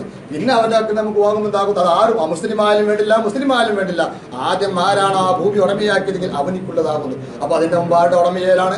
അഷ്റഫുൽ ഖൽഖ് സല്ലല്ലാഹു അലൈഹി വസല്ലം തങ്ങളുടെ ഉടമയിലാണ്. അതുപോലെ ദുനിയാവിന്റെ ഏത് കാര്യം അള്ളാഹുവിന്റെ റസൂൽ പറഞ്ഞില്ലേ, ഭൂമുഖത്തുള്ള ഭൂമിയുടെ എല്ലാ ഖജാനിനും താക്കോല് എനിക്ക് നൽകപ്പെട്ടിരിക്കുന്നു. അപ്പൊ നാം അധിവസിക്കുന്ന ഭൂമിയുടെയും ശ്വസിക്കുന്ന വായുടെയും എല്ലാത്തിന്റെയും ഉടമാധികാരം അഷ്റഫുൽ ഖൽഖ് സല്ലല്ലാഹു അലൈഹി വസല്ലം തങ്ങൾക്ക് അള്ളാഹു തന്നെ നൽകിയിരിക്കുന്നു. അതുകൊണ്ട് ദുനിയാവിൽ നമുക്ക് ജീവിക്കണമെങ്കിൽ അള്ളാഹുവിന്റെ റസൂലിന്റെ വാസ്തവ മുഖേനമാണ് അള്ളാഹുവിന്റെ റഹ്മത്ത് മുഴുവൻ നമുക്ക് ലഭിക്കുന്നത്. ഇനി പരലോകത്തെ കാര്യം വരികയാണെങ്കിലോ, പരലോകം മുഴുവനും അള്ളാഹുവിന്റെ റസൂലിന്റെ നിയന്ത്രണത്തിലാവുന്നു. അതിന് സൂചനയായിക്കൊണ്ട് തന്നെ അള്ളാഹു സുബ്ഹാനഹു വ തആല രണ്ടാമത്തെ ഇസ്രാഫീലിന്റെ ഊത്തിൽ മരിച്ചവരെല്ലാം ഹയാത്താകുമ്പോൾ ആദ്യം ഹയാത്താകുന്നത് ആരാണ്? അഷ്റഫുൽ ഖൽഖ് സല്ലല്ലാഹു അലൈഹി വസല്ലം അള്ളാഹുവിന്റെ റസൂൽ. അത് കഴിഞ്ഞാൽ അബൂബക്കർ റളിയല്ലാഹു അൻഹു, ഉമർ റളിയല്ലാഹു അൻഹു, ഇവർ രണ്ടുപേരുമാണ്. മറ്റുള്ളവർ എല്ലാം ഹയാത്താകുന്നതിന് മുമ്പ് അള്ളാഹു തആല ഹയാത്താക്കുന്നത് ആരെയാണ്? അഷ്റഫുൽ ഖൽഖ് സല്ലല്ലാഹു അലൈഹി വസല്ലം തങ്ങളെയും അവിടുത്തെ രണ്ട് സഹചാരികളായ അബൂബക്കർ റളിയല്ലാഹു അൻഹു, ഉമർ റളിയല്ലാഹു അൻഹു, അവർ മൂന്നുപേരും കൈപിടിച്ചുകൊണ്ടാണ് ബൈത്തുൽ മുഖദ്ദസിൽ പാറക്കല്ലിൽ അഷ്റഫുൽ ഖൽഖ് സല്ലല്ലാഹു അലൈഹി വസല്ലം ഇരിക്കുമ്പോൾ അതിന്റെ ശേഷമാണ് എല്ലാവരും എന്താകുന്നു ഓരോ വിഭാഗം ഓരോ സമുദായം ഇങ്ങനെ കടന്നു പോകുന്നത്. അതെല്ലാം പരിശോധിച്ചുകൊണ്ട് നേതാവായിക്കൊണ്ട് ആ പ്രത്യേകം തയ്യാർ ചെയ്യപ്പെട്ട ആ പാറക്കല്ലിൽ ആ കുർസിയിൽ ഇരുന്നു കൊണ്ട് അള്ളാഹുവിന്റെ റസൂൽ വീക്ഷിക്കുകയാണ്. ഇങ്ങനെ പരലോകത്തിന്റെ എല്ലാ കാര്യങ്ങളും നോക്കിയാലും അള്ളാഹുവിന്റെ റസൂലിന്റെ നിയന്ത്രണത്തിലാണ് നമുക്ക് മനസ്സിലാക്കാൻ പറ്റും. അതുകൊണ്ട് തന്നെ മാത്രമല്ലല്ലോ എന്താകുന്നു നന്മ തിന്മയുടെ കിതാബുകൾക്കും എല്ലാ കാര്യങ്ങളും സ്വർഗത്തിന്റെ താക്കോൽ എനിക്ക് നൽകപ്പെട്ടിരിക്കുന്നു എന്ന് അഷ്റഫുൽ ഖൽഖ് സല്ലല്ലാഹു അലൈഹി വസല്ലം പറഞ്ഞെങ്കിൽ അതുകൊണ്ട് ആ ദുനിയാവിൽ അള്ളാഹുവിന്റെ റസൂലിന് സ്വർഗം കൊടുക്കാനും സ്വർഗത്തിന്റെ താമസിപ്പിക്കാനും ആർക്ക് സ്വർഗം വേണമെന്ന് പറയുമ്പോൾ ആ സ്വർഗം കൊടുക്കാനൊക്കെ അധികാരം ആർക്കാണ് അള്ളാഹുവിന്റെ റസൂൽ നൽകിയത്? അള്ളാഹുവിന്റെ റസൂലിനാണ് അള്ളാഹു നൽകിയത്. അതുകൊണ്ട് തന്നെ ദുനിയാവിൽ വെച്ച് തന്നെ എനിക്ക് സ്വർഗം വേണം, സ്വർഗത്തിൽ നിങ്ങളുടെ മുറാഫഖത്താണ് ഞാൻ ആഗ്രഹിക്കുന്നത് എന്ന് പറയുമ്പോൾ അത് കൊടുക്കാൻ അള്ളാഹുവിന്റെ റസൂലിന് സാധിക്കുന്നു. ഇതാണ് അഷ്റഫുൽ ഖൽഖ് സല്ലല്ലാഹു അലൈഹി വസല്ലം ദുനിയാവിലും ആഖിറത്തിലും. ഇനി പരലോകത്ത് കിതാബ് നൽകപ്പെടുമെന്ന വരുന്നത് മഹ്ശറിലേക്ക് വരുന്നത് അവസാനമാണ് നബി സല്ലല്ലാഹു അലൈഹി വസല്ലം തങ്ങളുടെ സമുദായമെങ്കിലും പിന്നീടുള്ള എല്ലാ വിചാരണ ആരംഭിക്കുന്ന ആ സമയം മുതൽ എല്ലാ കാര്യങ്ങളും അഷ്റഫുൽ ഖൽഖ് സല്ലല്ലാഹു അലൈഹി വസല്ലം തങ്ങളുടെ ഉമ്മത്താണ് ആദ്യം. വലത് കയ്യിൽ കിതാബ് നൽകപ്പെടുന്നു. 3 വിഭാഗമായിട്ടാണ് കിതാബ് നൽകപ്പെടുന്നത്. വലത് കയ്യിൽ നൽകപ്പെടുന്നവരുണ്ട്, ഇടത് കൈ നൽകപ്പെടുന്നവരുണ്ട്. നെഞ്ചിലൂടെ ഉണ്ടാകുന്ന കൈ ഇടത് ഭാഗത്തേക്ക് തുളച്ചു കയറിക്കൊണ്ട് പിൻഭാഗത്തൂടെ കിതാബ് വാങ്ങുന്നവരുണ്ട്. കാഫിറുകളും മുനാഫിക്കുകളും ഒക്കെ ഇടഭാഗത്തൂടെ ഈ ഭാഗത്തൂടെ എന്നല്ല, നെഞ്ചിലൂടെ ഉണ്ടാകുന്ന ഇടത് കൈ നെഞ്ചിലേക്ക് തുളച്ചു കയറിയിട്ട് ബാക്കിലേക്ക് കിടന്നിട്ട് ആ ഭാഗത്തൂടെ കിതാബ് വാങ്ങുന്നു. ദോഷികളായ മോമിനുകളാണെങ്കിലോ അതെന്താകുന്നു ഇടത് കൈ കൊണ്ട് വാങ്ങുന്നു. സജ്ജനങ്ങളായ മോമിന് നല്ല മനുഷ്യന്മാരോ വലത് കൈയിൽ വാങ്ങും. ഇങ്ങനെ വാങ്ങുമ്പോൾ ആദ്യമായി വലത് കൈയിൽ കിതാബ് വാങ്ങുന്ന ആരാണ്? ബഹുമാനപ്പെട്ട അബൂ സലമ അബ്ദുല്ലാഹിബിൻ അബ്ദുൽ അസ്വദ് എന്ന മഹാനാണ്. ആദ്യമായി മദീനയിലേക്ക് ഹിജ്റ പോയ അബൂ സലമ അബ്ദുല്ലാഹിബിൻ അബ്ദുൽ അസ്വദ് എന്ന ആളാണ് ഈ സമുദായത്തിൽപ്പെട്ട നബി സല്ലല്ലാഹു അലൈഹി വസല്ലം തങ്ങളുടെ ഉമ്മത്തിൽപ്പെട്ട ആളാണ് ആദ്യമായി വലത് കൈയിൽ ഉമർ ബിൻ ഖത്താബ് റളിയല്ലാഹു ആദ്യമായി കിതാബ് നൽകപ്പെടുന്നത് ഉമർ ബിൻ ഖത്താബ് റളിയല്ലാഹു അൻഹു. അത് കഴിഞ്ഞാൽ പിന്നീട് വാങ്ങുന്നത് അബൂ സലമ അബ്ദുല്ലാഹിബിൻ അബ്ദുൽ അസ്ദ് എന്ന മഹാനാണ്. ഈ രണ്ട് സ്വഹാബികളാണ്. പിന്നെ അബൂബക്കർ റളിയല്ലാഹു അൻഹു, അബൂബക്കർ എന്ന കിതാബ് ഇല്ലാതെ സ്വർഗത്തിലെത്തിയിട്ടുണ്ടാവും. അപ്പൊ എന്താകുന്നത്? അതൊക്കെ ഓരോ സ്ഥാനങ്ങളാണ് അള്ളാഹു സുബ്ഹാനഹു നൽകുകയാണ്. അപ്പൊ ഈ സമുദായത്തിൽപ്പെട്ട ആളാണ്. ഇനി ഇടം കയ്യിൽ കിതാബ് വാങ്ങുന്ന കാഫറോ, അതും ഈ സമുദായത്തിൽപ്പെട്ട ആൾ തന്നെയാകുന്നു. അസ്വദ് ബിൻ അബ്ദുൽ അസ്ദ് നമുക്കറിയാം. ബദ്രുദ്ധമൊക്കെ കേട്ടാൽ നമുക്കറിയാം. ബദ്രുദ്ധത്തിൽ ആദ്യമായി എന്താകുന്നു യുദ്ധം തുടങ്ങാനുള്ള കാരണം എന്താണ്? മുസ്ലിങ്ങളുടെ ഹൗദ്, ആ ഹൗദ് തകർക്കാൻ വേണ്ടി എന്താകുന്നു അസ്വദ് എന്ന ആൾ വന്നപ്പോൾ ആദ്യം പറഞ്ഞ വലത് കൈ കിതാബ് വാങ്ങുന്ന രണ്ടാമത് വാങ്ങുന്ന ആളുടെ സഹോദരൻ, ആ സഹോദരനായ അസ്വദ് ബിൻ അബ്ദുൽ അസ്ദാണ് രണ്ടാമത് കിതാബ് വാങ്ങുന്നത്. ഞാൻ പറഞ്ഞു വരുന്നതാകുന്നു അപ്പൊ മഅ്ശറയുടെ എല്ലാ കാര്യങ്ങളും എന്താകുന്നു നബി സല്ലല്ലാഹു അലൈഹി വസല്ലമ തങ്ങളുടെ നിയന്ത്രണത്തിലാണ്. അപ്പൊ നബി തങ്ങൾക്ക് മാത്രമേ പേടിയില്ലാതെ എല്ലാ കാര്യങ്ങളും പറയാനുള്ള ധൈര്യമുള്ളൂ. അതുകൊണ്ടാണ് ആ പേടിയൊക്കെ തീർക്കാൻ വേണ്ടി ആ ഇസ്രാ മിറാജിന്റെ രാത്രിയിൽ അള്ളാഹുവിന്റെ റസൂലിന് സ്വർഗ്ഗം നരകവും കാണിച്ചു കൊടുത്ത് അതിന് വേണ്ടിയാ. തഫ്സീർ റാസിർ പോലത്തെ കിതാബുകളൊക്കെ പറയാം എന്തിനാണ് ഇസ്രാ മിറാജും ഉണ്ടായത്. സ്വർഗം ആദ്യമായി കാണും, നരകം ആദ്യമായി കാണുമ്പോൾ ആ പേടി ഉണ്ടാകുമ്പോൾ തന്റെ സമുദായത്തിന്റെ കാര്യം പറയാൻ അള്ളാഹുവിന്റെ റസൂലിന് പേടി ഉണ്ടാവാതിരിക്കാൻ വേണ്ടി ആദ്യം നരകം കാണിച്ചു കൊടുത്തു. അതുപോലെ സ്വർഗം, ആ സ്വർഗത്തിന്റെ അനുഗ്രഹങ്ങൾ മുഴുവനും കാണുമ്പോൾ എന്താകുന്നു അതിൽ ലയിച്ചു പോയിക്കൊണ്ട് സമുദായത്തെ മറന്നുപോകും. അതും ഇല്ലാതിരിക്കാൻ വേണ്ടിയാണ് നബി സല്ലല്ലാഹു അലൈഹി വസല്ലം തങ്ങൾക്ക് ഇസ്രാവും മിറാജും ഉണ്ടായത് എന്ന് മുഫസ്സിറുകളൊക്കെ രേഖപ്പെടുത്തി വെച്ചിട്ടുണ്ട്. ഇങ്ങനെ നോക്കുമ്പോൾ മഹ്ശറയും ഈ ലോകവും പരലോകവും ഒക്കെ അള്ളാഹുവിന്റെ റസൂലിന്റെ നിയന്ത്രണത്തിലാണ്. അതുകൊണ്ട് പരിശുദ്ധ ഖുർആനിൽ അല്ലാഹു തആല പറഞ്ഞു ഫല്ലദീന ആമനൂ ബിഹി, നബി സല്ലല്ലാഹു അലൈഹി വസല്ലം തങ്ങളെ കൊണ്ട് വിശ്വസിച്ചു, വഅസ്സറുഹു, നബിയെ മഹത്വപ്പെടുത്തുകയും നബിയെ ആദരിക്കുകയും ചെയ്തു, വത്തബഅന്നൂർ വനസറുഹു, ശരീരം കൊണ്ടും സമ്പത്ത് കൊണ്ടും എല്ലാം നിലക്കുന്ന അള്ളാഹുവിന്റെ റസൂലിനെ സഹായിക്കുകയും ചെയ്തു, വത്തബഅന്നൂർ അല്ലദീ ഉൻസില മഅഹു, അള്ളാഹുവിന്റെ റസൂലോട് കൂടെ അയക്കപ്പെട്ട വഹി അഥവാ പരിശുദ്ധ ദീനുൽ ഇസ്ലാം, ആ ദീനുൽ ഇസ്ലാം പിൻപറ്റുകയും ചെയ്താൽ ഫഉലൈക ഹുമുൽ മുഫ്ലിഹൂൻ, അവർ തന്നെയാകുന്നു ഈ ലോകത്തും പരലോകത്തും വിജയികൾ എന്ന് പരിശുദ്ധ ഖുർആനിൽ അല്ലാഹു സുബ്ഹാനഹു വ തആല പറയുന്നു. അപ്പൊ നബിയെ കൊണ്ട് വിശ്വസിച്ചാൽ മാത്രം പോരാ, നബിയെ മഹത്വപ്പെടുത്തി ആ മഹത്വപ്പെടുത്തുമ്പോഴും മധു പറയുമ്പോഴൊക്കെ എന്താകുന്ന രണ്ട് മുഖമാണ്. ഒന്ന് അള്ളാഹുവിന്റെ റസൂൽ അള്ളാഹുവിന്റെ പ്രതിനിധിയാണ്. അള്ളാഹുവിന്റെ പ്രതിനിധിയാകുമ്പോൾ എന്താകുന്നു അള്ളാഹുവിന്റെ പ്രതിനിധി ബോധ്യപ്പെടണമെങ്കിൽ എന്താ ഒരു അമാനുഷിക മുഖം അള്ളാഹുവിന്റെ റസൂലുണ്ട്. പക്ഷെ നമ്മുടെ സുന്നികളും വിദേഹത്തിന്റെ ആൾക്കാരും വ്യത്യാസപ്പെടുന്ന അവിടെയാണ്. വിദേഹത്തിന്റെ ആൾക്കാരും ഈ കാലം വരുമ്പോൾ എന്താകുന്നു നബിന്റെ വ്യക്തിത്വം എന്നൊക്കെ പറയുന്ന നബി അങ്ങനെ ചെയ്തിരുന്നു, എന്താ സാധുക്കൾ അങ്ങനെയായിരുന്നു, എന്താ തൊഴിലാളികൾ അങ്ങനെ ചെയ്ത് ഇതൊക്കെ ഇത് നബി അല്ലെങ്കിലും അമുസ്ലിമായ ആൾക്കാർക്കും അങ്ങനെ നല്ല സ്വഭാവങ്ങൾ ഉണ്ടാവാം. പക്ഷെ സുന്നികളായ നാം എന്താകുന്നു ആ രൂപത്തിലും ആദരിക്കുന്നു. നബി സല്ലല്ലാഹു അലൈഹി വസല്ലമ തങ്ങൾ അമാനുഷിക മുഖമാണ്. ആ മുഅ്ജിസത്തുകൾ അത് അള്ളാഹുവിന്റെ പ്രതിനിധിയാതെ ലോകത്തിന് ബോധ്യപ്പെടുത്തുവാൻ വേണ്ടി അള്ളാഹു തന്നെ നൽകിയ അമാനുഷിക മുഖങ്ങൾ. ആ അമാനുഷികതയും പറയുന്ന മൗലിദ് സദസ്സ് ഈ ആ രൂപത്തിലും അള്ളാഹുവിന്റെ റസൂലിനെ എന്താകുന്നു നാം ആദരിക്കുന്നവരാണ്. ഈ രൂപത്തിൽ ആദരിക്കുവാൻ വേണ്ടിയാണ് നാം ഇവിടെ ഒരുമിച്ച് കൂടിയത്. അള്ളാഹു സുബ്ഹാനഹു വ തആല റസൂലിനെ പരിപൂർണമായി സ്വീകരിച്ചുകൊണ്ട് സജ്ജനങ്ങൾ ജീവിക്കുവാനുള്ള തൗഫീഖ് നമുക്ക് വേണ്ടപ്പെട്ട എല്ലാവർക്കും നമ്മൾ പ്രദാനം ചെയ്യുമാറാവട്ടെ. അൽഹംദുലില്ലാഹി റബ്ബിൽ ആലമീൻ.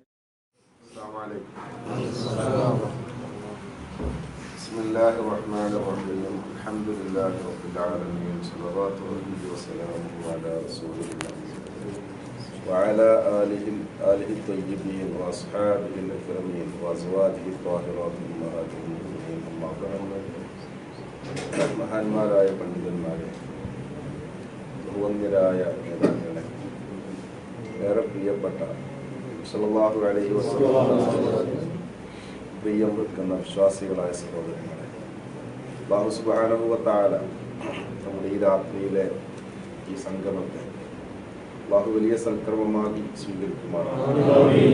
നല്ല മരണം ഉണ്ടാവാൻ അല്ലാഹു ഇത്തരം പ്രവർത്തനങ്ങളെ ഒരു കാരണമാക്കി തീർക്കും. ഇന്ന് യഥാർത്ഥത്തില് പ്രസംഗിക്കേണ്ട ഞാനല്ല, ഇന്ന് ഏൽപ്പിക്കപ്പെട്ട ഉസ്താദിനോട് ഇന്നത്തെ പ്രസംഗത്തിന്റെ പൈസ വാങ്ങിക്കണം.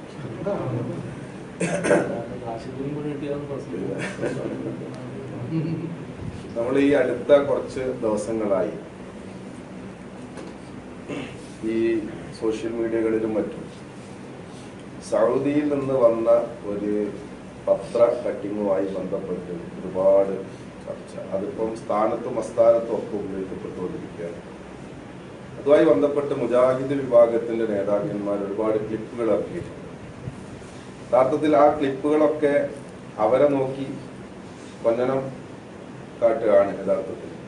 കാരണം ആ പത്ര കട്ടിങ്ങും ഷെയ്ഖ് മുത്തലിഖിന്റെ ഒരു പ്രസ്താവനയൊക്കെ വിശദീകരിച്ച് താത്വികമായി നബിദിനാഘോഷങ്ങൾക്ക് നിയമസാധുത ഉണ്ടാക്കുകയാണ്.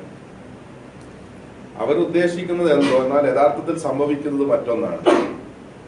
അതിന് മുത്തലിഖ് പറയുന്നത്, ഇന്ന് റബീഉൽ അവ്വൽ മാസത്തിലാണ് നബി സല്ലല്ലാഹു അലൈഹി വസല്ലമ തങ്ങളെ കുറിച്ച് പറയാൻ ഏറ്റവും അനുയോജ്യമായ മാസം. അതുകൊണ്ട് യുവാക്കളും മറ്റൊക്കെ കൂടുതൽ റബീഉൽ അവ്വൽ മാസം, നബി ജനിച്ച മാസമായതുകൊണ്ട് ശ്രദ്ധിക്കുന്ന ഒരവസ്ഥയുണ്ട്. അതുകൊണ്ട് സഹീഹായ ഹദീസുകളും മറ്റുമൊക്കെ പറഞ്ഞ് നബിദിനാഘോഷങ്ങൾ സംഘടിപ്പിക്കുന്നവർ തെറ്റുകാരല്ല എന്നാണ്. ഇതിന്റെ അർത്ഥം എന്താ? നബിദിനാഘോഷം ശരിയാണ് എന്നല്ലേ? അത് 2013 ഉള്ള ഒരു ന്യൂസ്. ഓക്കെ, 2013 അങ്ങനെ പറഞ്ഞത് 2016 ആവുമ്പോഴേക്ക് ഹലാലല്ലാതെ ആവുക, അനുവദനീയല്ലാതെ ആവുക. അപ്പൊ വലിയ വിഡ്ഢിത്താണ്. അവര് നമ്മളെക്കാളും കൂടുതൽ പ്രചാരണം കൊടുക്കുന്നത് അവരാണ്. അവരിതിങ്ങനെ ഇത് പറഞ്ഞ് ഇതുമായി ബന്ധപ്പെട്ട് കുറെ കാര്യങ്ങളൊക്കെ പറഞ്ഞിട്ട് ഇതൊന്നും സമസ്തക്കാരൻ നടത്തുന്ന ഈ നബിദിന പരിപാടികൾക്ക് തെളിവല്ല, അവരുടെ മൗലിദ് കിതാബിൽ നിന്ന് ഒരു അടിസ്ഥാനമില്ല എന്നൊക്കെയാണ് പറയുന്നത്. അപ്പൊ എന്തായി, ഇതുവരെ മൗലിദ് ആഘോഷം അടുത്ത കാലത്ത്, മുമ്പ് അവർ ആഘോഷിച്ചു, അവിടെ നേതാക്കന്മാർ ആഘോഷിച്ചു. ശേഷം ഇടക്കാലത്ത് പുതിയ കുറെ യുവതുർക്കികൾ വന്നു. അവര് ഇതൊക്കെ ശരിക്കും പറഞ്ഞാൽ പ്രവാചകന്മാരുടെ ഏർപ്പാട് ഇവർ ചെയ്യാണ്. എന്താ പ്രവാചകന്മാര്? അള്ളാഹ് ഹലാലാക്കിയത് ഹലാലാക്കുകയും ഹറാമാക്കിയത് ഹറാമാക്കുക, അത് പ്രഖ്യാപിക്കുന്ന പ്രവാചകന്മാരാണല്ലോ. അപ്പോ ഇവര് സ്വയം പ്രഖ്യാപിക്കുകയാണ്. അവരുടെ നേതാക്കന്മാർ തന്നെ ഒരു കാലത്ത് ഹലാലാക്കിയ കാര്യങ്ങൾ പിന്നെ അത് ഹറാമാണ്, അത് ശിർക്കാണ്, പാടില്ല എന്നൊക്കെ പറഞ്ഞു.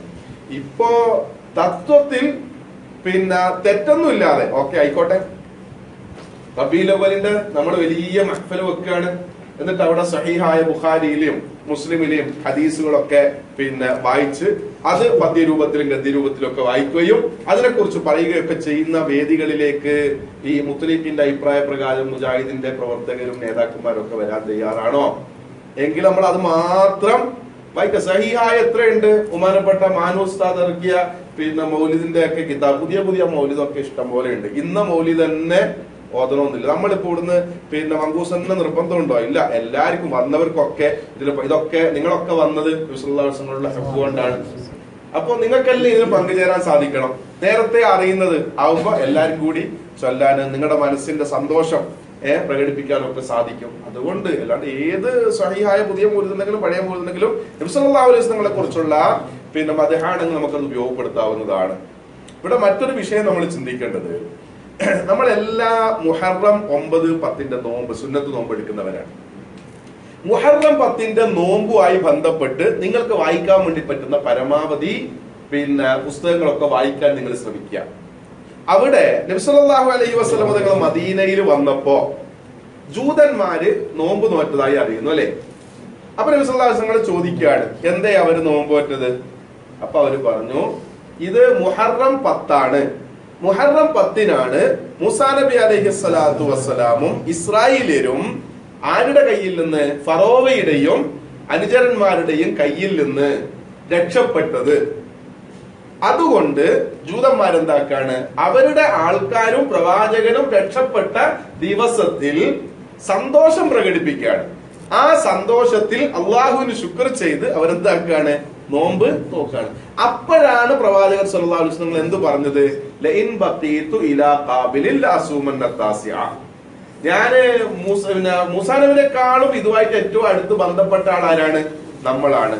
അതുകൊണ്ട് അടുത്ത കൊല്ലം നാം ജീവനോടെ ഉണ്ടെങ്കിൽ 9 കൂടി നോക്കി. എന്തിനാ? അത് ജൂതന്മാരിൽ നിന്നും ഒരു വ്യതിരക്തത ഉണ്ടാവാൻ വേണ്ടിയിട്ടാണ്.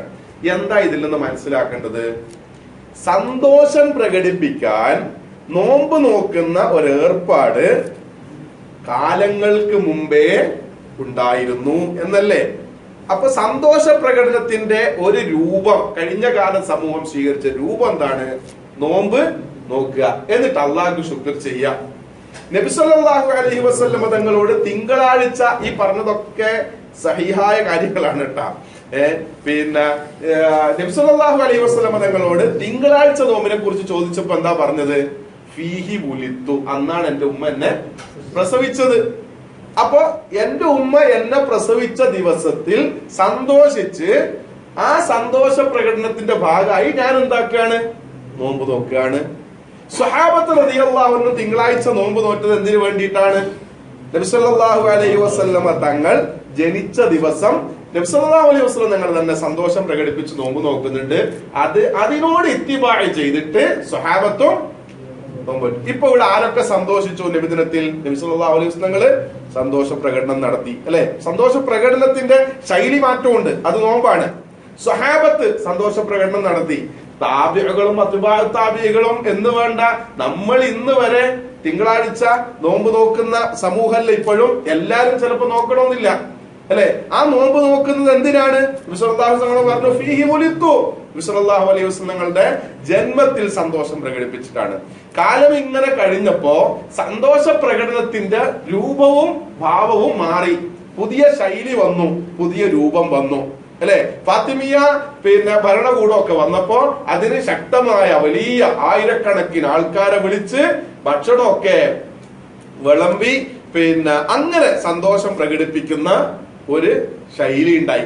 ആ ശൈലിയെ അക്കാലഘട്ടത്തിലെ പണ്ഡിതന്മാരോ ഇക്കാലഘട്ടത്തിലെ പണ്ഡിതന്മാരോ ഇൻകാർ ചെയ്തില്ല. കാരണം അതിൽ ഹറാമുകളൊന്നും ഉണ്ടായില്ല. ഭക്ഷണം വിളമ്പി കൊടുക്കുക എന്നൊക്കെ പറയുന്നത് നല്ല കാര്യമാണ്. നബി സല്ലല്ലാഹു അലൈഹി വസല്ലം തങ്ങൾ ചെയ്ത കാര്യമാണ്. ഇത്ആമു തആം എന്ന് പറയുന്നത് മൂമിനിന്റെ ഷിആറാണ്. ഭക്ഷണം, അല്ലെ? അഫ്ശുസ് സലാം വ ഇത്ആമു തആം എന്നല്ലേ പറഞ്ഞത്? സലാം വ്യാപിപ്പിക്കണം, അതേപോലെ ഭക്ഷണം ഉണ്ടാക്കിയിട്ട് എന്താക്കണം? കൊടുക്കണം. അത് റസൂലുള്ളാഹിയുടെ സുന്നത്താണ്. അപ്പൊ ഈ രീതിയിൽ ഇത്തരം അങ്ങനെ നബി സല്ലല്ലാഹു അലൈഹി വസല്ലം ചെയ്തതുപോലെ അല്ലേ സന്തോഷം പ്രകടിപ്പിക്കേണ്ടത്? അങ്ങനെ നോമ്പ് നോറ്റാ പോരെ? ഇങ്ങനെയൊക്കെ മാറ്റം വരാവോ? ആ മാറ്റം വരാവോ, പാടുണ്ടോ ഇല്ലയോ എന്ന് നമ്മൾ എങ്ങനെയാ പഠിക്കുക? അക്കാലഘട്ടത്തിലെ തലമുതിർന്ന പണ്ഡിതന്മാർ ഇത്തരം കാര്യങ്ങളെ അനുകൂലിച്ചിട്ടുണ്ടോ അല്ല അതിനെതിർത്തിട്ടുണ്ടോ നോക്കണം, അല്ലെ? മഹാനായ ഇമാം നവവിയെ നിങ്ങൾക്ക് എല്ലാവർക്കും അറിയാലോ. ഇമാം നവവിന്റെ ഉസ്താദിനെ അറിയോ? ഇമാം നവവിന്റെ ഷെയ്ഖ് ഉണ്ട്, മഹാനായ ഇമാം അബൂ ഷാമ റഹ്മത്തുള്ളാഹി അലൈഹി. ഇമാം അബൂ ഷാമയൊക്കെ ഇത്തരം രാജാക്കന്മാര് നടത്തുന്ന അതിവിപുലമായ നബിദിന പരിപാടികളിൽ പങ്കെടുത്തിട്ടുണ്ട് എന്നതിന് വ്യക്തമായ രേഖകളുണ്ട്. എന്താ നമ്മൾ മനസ്സിലാക്കേണ്ടത്? നോമ്പ് നോറ്റ് സന്തോഷം പ്രകടിപ്പിക്കുക എന്നിടത്ത് നിന്ന് മദ്ഹ് പറഞ്ഞ് ഭക്ഷണം വിളമ്പി സന്തോഷം പ്രകടിപ്പിക്കുന്നിടത്തേക്ക് വരുന്നതിൽ തെറ്റില്ല എന്നല്ലേ നമ്മൾ മനസ്സിലാക്കേണ്ടത്? ഇതൊക്കെ മഹാന്മാരായ മശായിഖന്മാർ, ഇമാം നവവിന്റെ ഉസ്താദ് എന്നൊക്കെ പറഞ്ഞ ആരാണ്? അവരൊക്കെ അതിന് പങ്കെടുക്കുകയും ഈ സന്തോഷത്തിൽ പങ്കാരാവുകയൊക്കെ ചെയ്തിട്ടുണ്ട്. അതന്നെയാണ് നമ്മൾ ഇന്നും ചെയ്യുന്നത്. അതുകൊണ്ട് ഇത്തരം കാര്യങ്ങളൊക്കെ, ഈ ക്ലിപ്പുകളൊക്കെ കേൾക്കുമ്പോ ഇത്തരം കുറച്ച് കാര്യവും കൂടി നിങ്ങൾ എന്താക്കുക, നിങ്ങളുടെ മനസ്സിന്റെ ഏതെങ്കിലും ഒരു കോണിൽ ഇതവിടെ സേവ് ചെയ്ത് വെക്കുക. ആസ്ഥാനത്ത് ഉപയോഗിക്കേണ്ട, സ്ഥാനത്ത് ഉപയോഗിക്കാനെങ്കിലും ഇത്തരം കുറച്ച് മരുന്നുകൾ നിങ്ങളുടെ കയ്യിൽ ഉണ്ടാവട്ടെ. അള്ളാഹു ആ ഇൽമിൽ ബർക്കത്ത് ചെയ്യട്ടെ. അറിയാനും പഠിക്കാനും അള്ളാഹു തൗഫീഖ് നൽകട്ടെ. ഇത്രമാത്രം പറഞ്ഞ് ഞാൻ എന്റെ വാക്കുകൾ ഉപസംഹരിക്കുന്നു. വാഹിർ ദഅവാന അൽഹംദുലില്ലാഹി റബ്ബിൽ ആലമീൻ. അസ്സലാമു അലൈക്കും.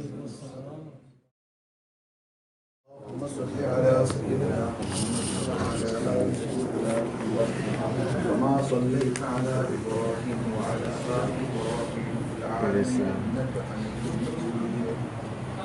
يا ربي بالمصطفى بلغ مقاصدنا واغفر لنا ما مضى يا واسع الكرم.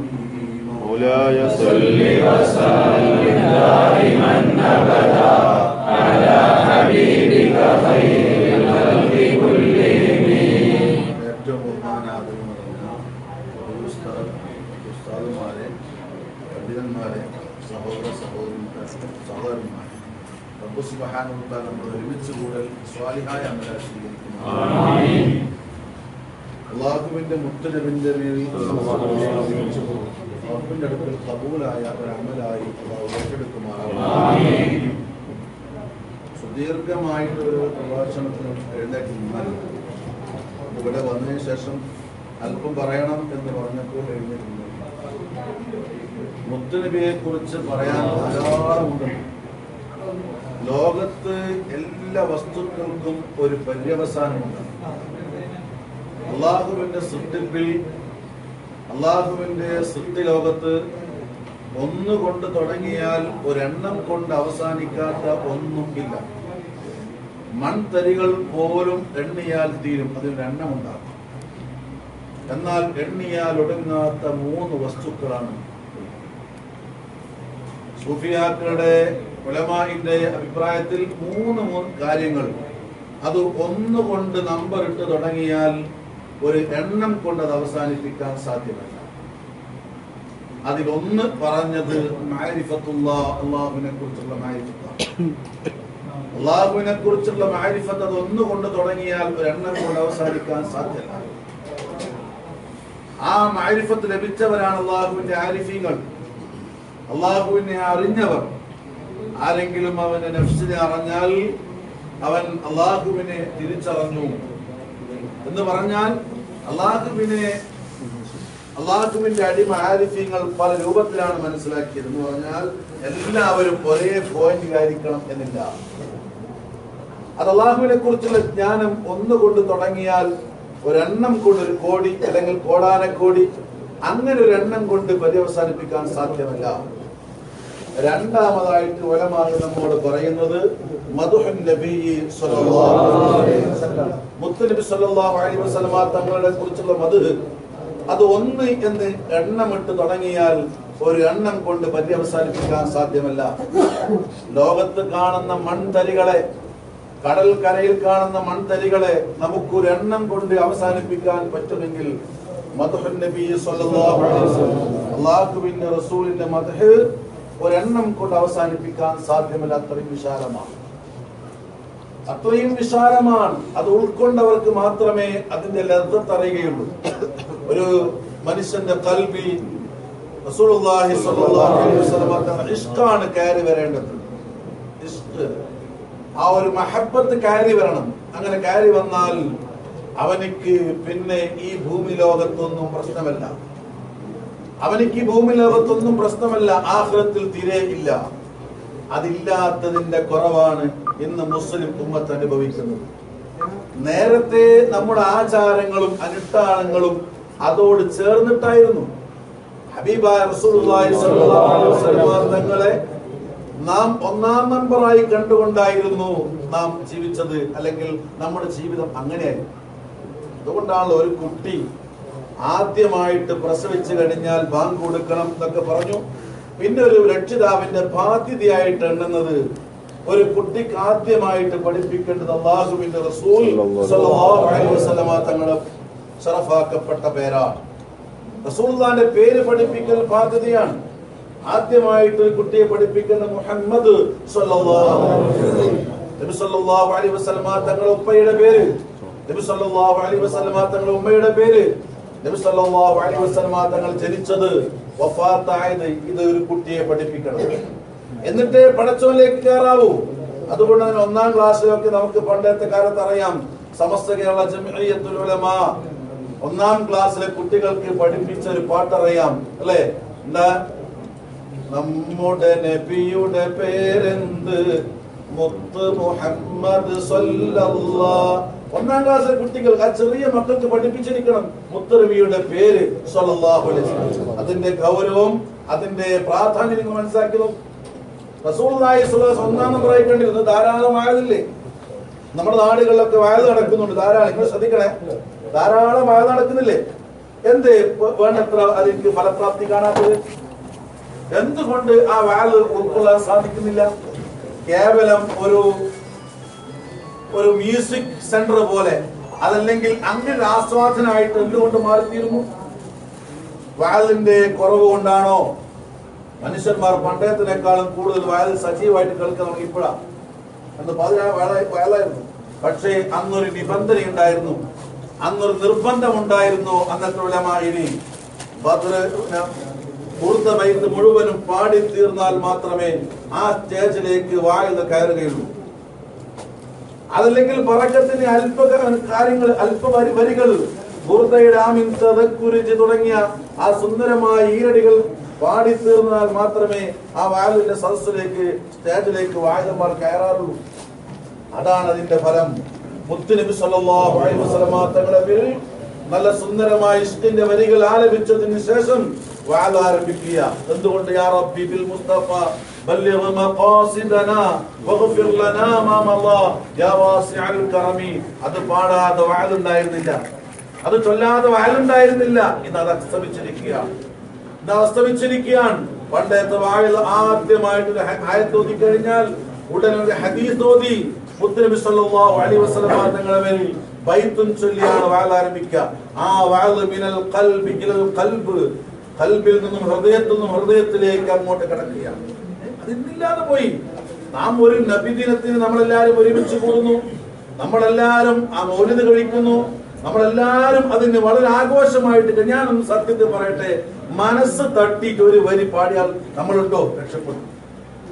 കൽബ് തട്ടിയിട്ട് ഇരിക്കുന്ന എന്റെ മുസ്ലിം ഉമ്മത്തിനോട്, എന്റെ ജ്യേഷ്ഠ അനുജ സഹോദരന്മാരെ ഞാൻ ചോദിക്കട്ടെ, പുറമെ ആരുമില്ലല്ലോ, നമ്മളെല്ലാം ഒന്നല്ലേ? ഞാൻ രഹസ്യം പറയട്ടെ, കൽബ് തട്ടിയിട്ട് ഇന്ന് മുത്തുനബിന്റെ ഒരു വഅദ് അല്ലെ മുത്തുനബിയുടെ ഒരു വരി മദ്ഹ് ഞാനൊന്ന് പറയട്ടെ, അല്ലെ മുത്തുനബിന്റെ മേൽ ഒരു സ്വലാത്ത് ഞാൻ ചൊല്ലട്ടെ എന്ന് മനസ്സറിഞ്ഞിട്ട് പറഞ്ഞവൻ ആരോ? ആ മനുഷ്യനിക്ക് ആ കൽബിന് ഇഷ്കുണ്ട് എന്ന, ആ കൽബിന് ഇഷ്കുണ്ട് എന്ന ഓൻ പിടക്കാവൂല, ഓൻ മോശാവൂല, ഓനക്ക് എവിടെ പോയാലും വിശാലത ഉണ്ടാകും. നാളെ ഹൗദുൽ കൗസറിന്റെ മുമ്പിൽ പോലും അവൻ ചടഞ്ഞു നിൽക്കും. കാരണം അവന് ഇഷ്ക് റസൂൽ സല്ലല്ലാഹു അലൈഹി വസല്ലം, മുത്തുനബിയോടുള്ള മഹബത്ത്. അത് മാത്രമല്ല, സ്വഹാബികളെ കുറിച്ച് അറിയാലോ, സ്വഹാബികളെ കുറിച്ച് അറിയായിരുന്നു. അബൂബക്കർ സിദ്ദീഖ് റളിയല്ലാഹു തആല അൻഹു അല്ലേ, നമുക്കറിയാം ഈമാൻ കൊണ്ട് ഒന്നാം സ്ഥാനത്ത് അലങ്കരിച്ച മഹാൻ ഉമർ ബിൻ ഖത്താബ് റളിയല്ലാഹു അൻഹു. അവരെ കുറിച്ചൊക്കെ പറയുമ്പോൾ അവരൊക്കെ പറഞ്ഞ ചരിത്രമുണ്ടല്ലോ. ധാരാളം ഇബാദത്ത് കൊണ്ടല്ല അവർ മാന്യന്മാരും അവർ ഒന്നാം സ്ഥാനത്തേക്ക് എത്തിയതും. ഈമാൻ കൊണ്ട് അവർ മുൻകടന്നു പോയത് ധാരാളം ഒരുപാട് ഇബാദത്ത് ചെയ്തതിന്റെ മഹത്വമല്ല കണ്ടത്.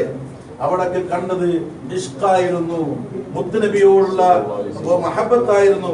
റസൂലുള്ളാഹിയെ പുകഴ്ത്തി പറഞ്ഞുകൊണ്ടാണ് അവരൊക്കെ രക്ഷപ്പെട്ടതായിട്ട് കാണാം. എത്രയോ ചരിത്രങ്ങളുണ്ട്. റസൂലുള്ളാഹിന്റെ പേരിൽ ഇങ്ങനെ പുകഴ്ത്തി പുകഴ്ത്തി പുകഴ്ത്തി പാടിയ എത്രയോ ആൾക്കാർ, അവരൊക്കെ ആരിഫീങ്ങളിൽപ്പെട്ട ചരിത്രം കാണാൻ സാധിക്കും. നമ്മൾ ഇന്ന് അതില്ലാതെ പോയതാണ് എന്റെ പ്രിയപ്പെട്ട മുഅ്മിനെ നമുക്ക് പറ്റിയ വലിയൊരു അപകടം. നമുക്ക് പറ്റിയ വലിയൊരു അപകടം അതാണ്. ധാരാളം സദസ്സുകൾ നമുക്കുണ്ട്, ധാരാളം സാഹചര്യങ്ങളുണ്ട്, പക്ഷെ അത് ഉൾക്കൊള്ളുന്നില്ല. ഞാനൊന്ന് ചോദിക്കട്ടെ, മങ്കൂസ് മൗലിദ് ഇവിടെ കടന്നത് എങ്ങനെയാ? മങ്കൂസ് മൗലിദിന്റെ മുസന്നിഫ് ഹജ്ജിന് പോയ സമയത്ത് ആ കാലഘട്ടത്തിൽ പ്ലേഗ് പിടിച്ച് ഹറമിൽ അടക്കം നിരവധി ആൾക്കാർ, കോടിക്കണക്കിന് ആൾക്കാർ ലോകത്ത് മരിച്ചു വീണു. ലോകത്ത് കോടിക്കണക്കിന് ആൾക്കാർ മരിച്ചു വീണു. പരിശുദ്ധ മദീനയിലെത്തിയപ്പോൾ ഒരാൾക്ക് പോലും പ്ലേഗ് ഇല്ല, ഒരാൾക്ക് പോലും പ്ലേഗ് ഇല്ല. ആ മഹാനുഭാവൻ കേരളക്കരയിലേക്ക് വന്നപ്പോ കേരളക്കരയിൽ പ്ലേഗിന്റെ ഭീഷണിയില്ല. ആ മഹാനുഭാവൻ എഴുതി കൊടുത്ത മങ്കൂസ് മൗലിദിന്റെ ഈരടികൾ, ആ ഈരടികൾ വീടുകളിൽ നിന്ന് ഇങ്ങനെ ഉയർന്നപ്പോൾ പ്ലേഗ് അസ്തമിക്കുകയാണ് ഉണ്ടായത് കേരളക്കരയിൽ നിന്ന്. നാം ക്യാൻസറിനെ ഭയപ്പെടുന്നു, കിഡ്നി രോഗത്തെ ഭയപ്പെടുന്നു, എത്രയോ രോഗങ്ങൾ പുതുവായി പുതുവായി ഇങ്ങനെ കടന്നു വരുന്നു. എല്ലാവരും ഭീതിയില. ഒരു നടുവേദന വന്നാൽ ഭീതിയിലാണ്, മുട്ടുവേദന വന്നാൽ ഭീതിയിലാണ്, എല്ലാവരും പേടിയിലാണ്. ഒരു തൊണ്ടവേദന വന്നിട്ട് വിഷമിച്ചൊരു സഹോദരൻ എനിക്കറിയാം, എന്റെ കുടുംബത്തിൽ ഒരു ടോൺസിന്റെ ഒരു പ്രശ്നം, പക്ഷെ അവൻ ഭീതിയിലാണ്. മറ്റേതായോ? എല്ലാരും പള്ളവേദന മറ്റേതായോ? എല്ലാരും ഭീതിയിലാണ്. പക്ഷെ ആ ഭീതിയുള്ള ഒരു മനുഷ്യൻ അന്ന് രാത്രി വീട് വൃത്തിയാക്കി ഒരു മജ്ലിസ് തയ്യാറാക്കി മുത്തുനബിന്റെ മേലുള്ള മങ്കൂസ് മൗലിദ് കഴിക്കട്ടെ എന്ന് ആർക്കെങ്കിലും തോന്നിയോ? ആ അപചയം, അത് ചെയ്യാത്തതിന്റെ ദുർഫലമാണ് നമ്മളൊക്കെ ഭീതിയോടെ കഴിയുന്നത്. നമ്മുടെ വീടുകളിൽ അത് ഉയരണം, നമ്മുടെ വീടുകളിൽ അത് ഉയരണം. ഇന്ന് മുതൽ വിളിച്ചു പറയണം നമ്മുടെ വീടുകളിൽ. ഞാൻ എന്റെ അനുഭവം, ധാരാളം അനുഭവങ്ങളുണ്ട്. ചുറ്റുഭാഗത്തും കുട്ടികൾക്കൊക്കെ ചിക്കൻ ബോക്സ് പോലെയുള്ള രോഗം വന്നപ്പോൾ ഉടനെ ഞാൻ ഭാര്യയെ വിളിച്ചു പറഞ്ഞു, ഒന്നും പേടിക്കേണ്ടതില്ല, ഒന്നും പേടിക്കേണ്ടതില്ല, മങ്കൂസ് മൗലിദ് ധൈര്യത്തിൽ ചൊല്ലിക്കോ, അത് മതി. തീർച്ചയായിട്ടും അത്ഭുതമാണ്, നാട്ടിൽ നിന്ന് പെട്ടെന്ന് അസ്തമിച്ചു. മഞ്ഞപ്പിത്തങ്ങൾ അങ്ങനെ ഇങ്ങനെ അധികരിക്കുന്ന കാലഘട്ടത്തിലൊക്കെ അങ്ങനെ വേണ്ട, എല്ലാ ദിവസവും കഴിയുന്നൊക്കെ ചെല്ലാലോ, കഴിയുന്ന നേരത്തൊക്കെ ചെല്ലാലോ, ആഴ്ചയിൽ ഒരിക്കൽ ചെല്ലിക്കാലോ വീടുകളിൽ. അതില്ലാതെ പോയി നമ്മുടെ വീടുകളിൽ. അതാണ് നമ്മുടെ വീടുകളിൽ നിർഭയത്വമില്ലാത്തത്, നാം ഒക്കെ പേടിയോട് ജീവിക്കുന്നത്. ഞാൻ എന്റെ പ്രിയപ്പെട്ട സഹോദരന്മാരോട് പറയുന്നു, ആ മങ്കൂസ് മൗലിദിനുള്ള ഒരായത്തറിയാലോ? സൂറത്ത് തോബയിലെ അവസാനത്തെ 2 ആയത്ത്, ലഖദ് ജാഅക്കും റസൂലും മിൻ അൻഫുസികും അസീസുൻ അലൈഹി മാ അനിതും ഹരീസുൻ അലൈക്കും ബിൽ മുഅ്മിനീന റഊഫുർ റഹീം ഫഇൻ തവല്ലൗ ഫഅല്ലാഹു ലാ ഇലാഹ ഈ ആയത്ത് കാണാതെ പഠിച്ചവൻ ആരുണ്ട്? കാണാതെ പഠിച്ചവൻ മുത്ത് നബി സല്ലല്ലാഹു അലൈഹി വസല്ലമയുടെ ഏറ്റവും വലിയ മദ്ഹ് പറയുന്ന ആയത്ത്. നിങ്ങൾക്കിടയിൽ ഒരു പ്രവാചകനെ, ഒരു റസൂലിനെ നാം അയച്ചിരിക്കുന്നു. ആ പ്രവാചകൻ റഊഫാണ്, റഹീമാണ്. അള്ളാഹ്ക്ക് പറയുന്ന ഏറ്റവും വലിയ സിഫത്താണ് റസൂലുള്ളാഹി സ്വല്ലല്ലാഹു അലൈഹി വസല്ലം തങ്ങൾക്ക് അള്ളാഹു വക വെച്ച് കൊടുത്തത്. മുഅ്മിനീങ്ങളോട് റഊഫുള്ളവരാണ്, മുഅ്മിനീങ്ങളോട് റഹീമാണ്, റഊഫുർ റഹീം. ആ 2 വലിയ സിഫത്ത് അള്ളാഹുവിന്റെ റസൂൽ സ്വല്ലല്ലാഹു അലൈഹി വസല്ലം തങ്ങൾക്ക് വെച്ച് കൊടുക്കുന്നു, അള്ളാഹു അനുവദിച്ചു കൊടുക്കുന്നു. ആ ആയത്തിന്റെ മഹത്വത്രയ, ആ ആയത്തിന്റെ മഹത്വത്രയ. വീട് വിട്ടിറങ്ങുമ്പോൾ ഈ ആയത്ത് ചൊല്ലിയവർക്ക് അപകടം വരില്ല. വീട് വിട്ടിറങ്ങുമ്പോൾ ഈ ആയത്ത് ചൊല്ലിയവർക്ക് അപകടം വരില്ല. വലത് കൈ തലയിൽ വെച്ചുകൊണ്ട് ലഖദ് ജാഅക്കും റസൂലും മിൻ അൻഫുസികും അസീസുൻ അലൈഹി എന്ന് നമ്മൾ ചൊല്ലി നമുക്ക് അപകടമില്ല. നമ്മുടെ കുട്ടികൾ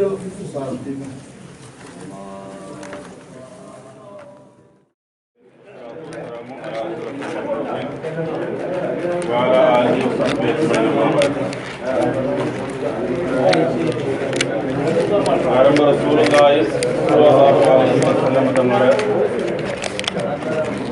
പിന്നാലെ റൗദ സിയാറത്ത് ചെയ്യുവാനും മനാമിലും യഖദത്തിലും കാണുവാനും നാളെ ഈ ലോകത്ത് നിന്ന് വിട പറയുന്ന സമയത്ത് ആരംഭ റസൂലുള്ളാഹി സ്വല്ലല്ലാഹു അലൈഹി വസല്ലം തങ്ങളെ കണ്ടുകൊണ്ട് ലോകത്ത് വിട പറയുവാൻ നാളെ റസൂലിന്റെ ശഫാഅത്തിന് ഒരുമിച്ച് കൂടുവാൻ ഉണ്ടാവും. നമുക്ക് ഈ മജ്ലിസ് കൊണ്ട് തൗഫീഖ് നൽകാൻ അനുഗ്രഹിക്കുമാറാവട്ടെ. അപ്പോൾ റസൂലുള്ളാഹിനെ സ്നേഹിക്കുക എന്നുള്ളതാണ് ഒരു മുഅ്മിനിന്റെ ഏറ്റവും വലിയ ലക്ഷ്യം. അപ്പോൾ റസൂലുള്ളാഹിനെ അങ്ങേയറ്റം റസൂലുള്ളാഹിക്ക് അല്ലാഹു നൽകിയതായ ആ മഹത്വം, അത് വലിയൊരു മഹത്വമാണ് അല്ലാഹു റസൂലിന് അല്ലാഹു നൽകിയിരിക്കുന്നത്.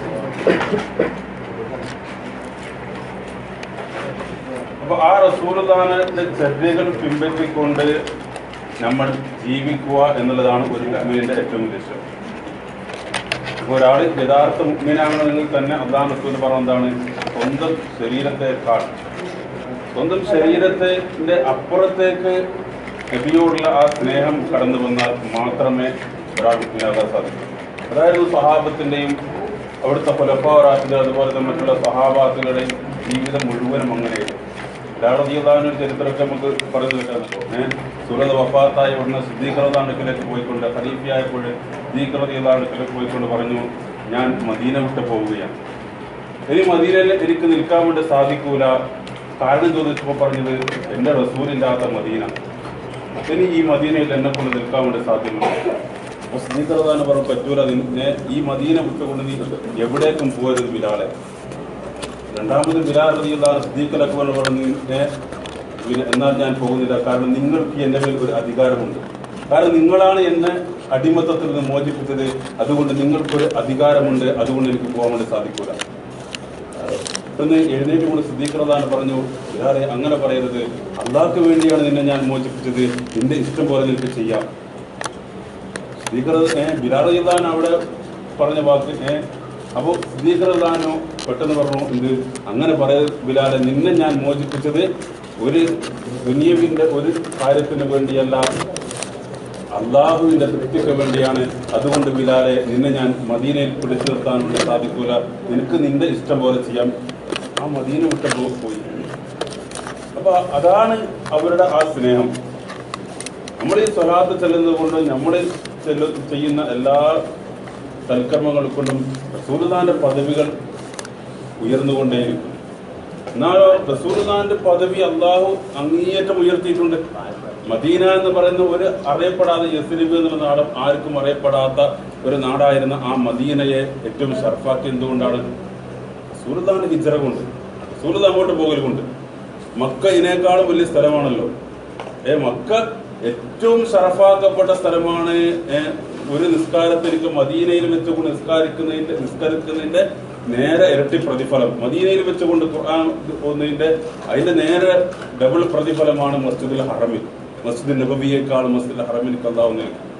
പിന്നെ എന്തുകൊണ്ട് ഈ സ്വഹാബാക്കൾ മുഴുവനും മക്കയും വിട്ട് മദീനയിലേക്ക് പോയി?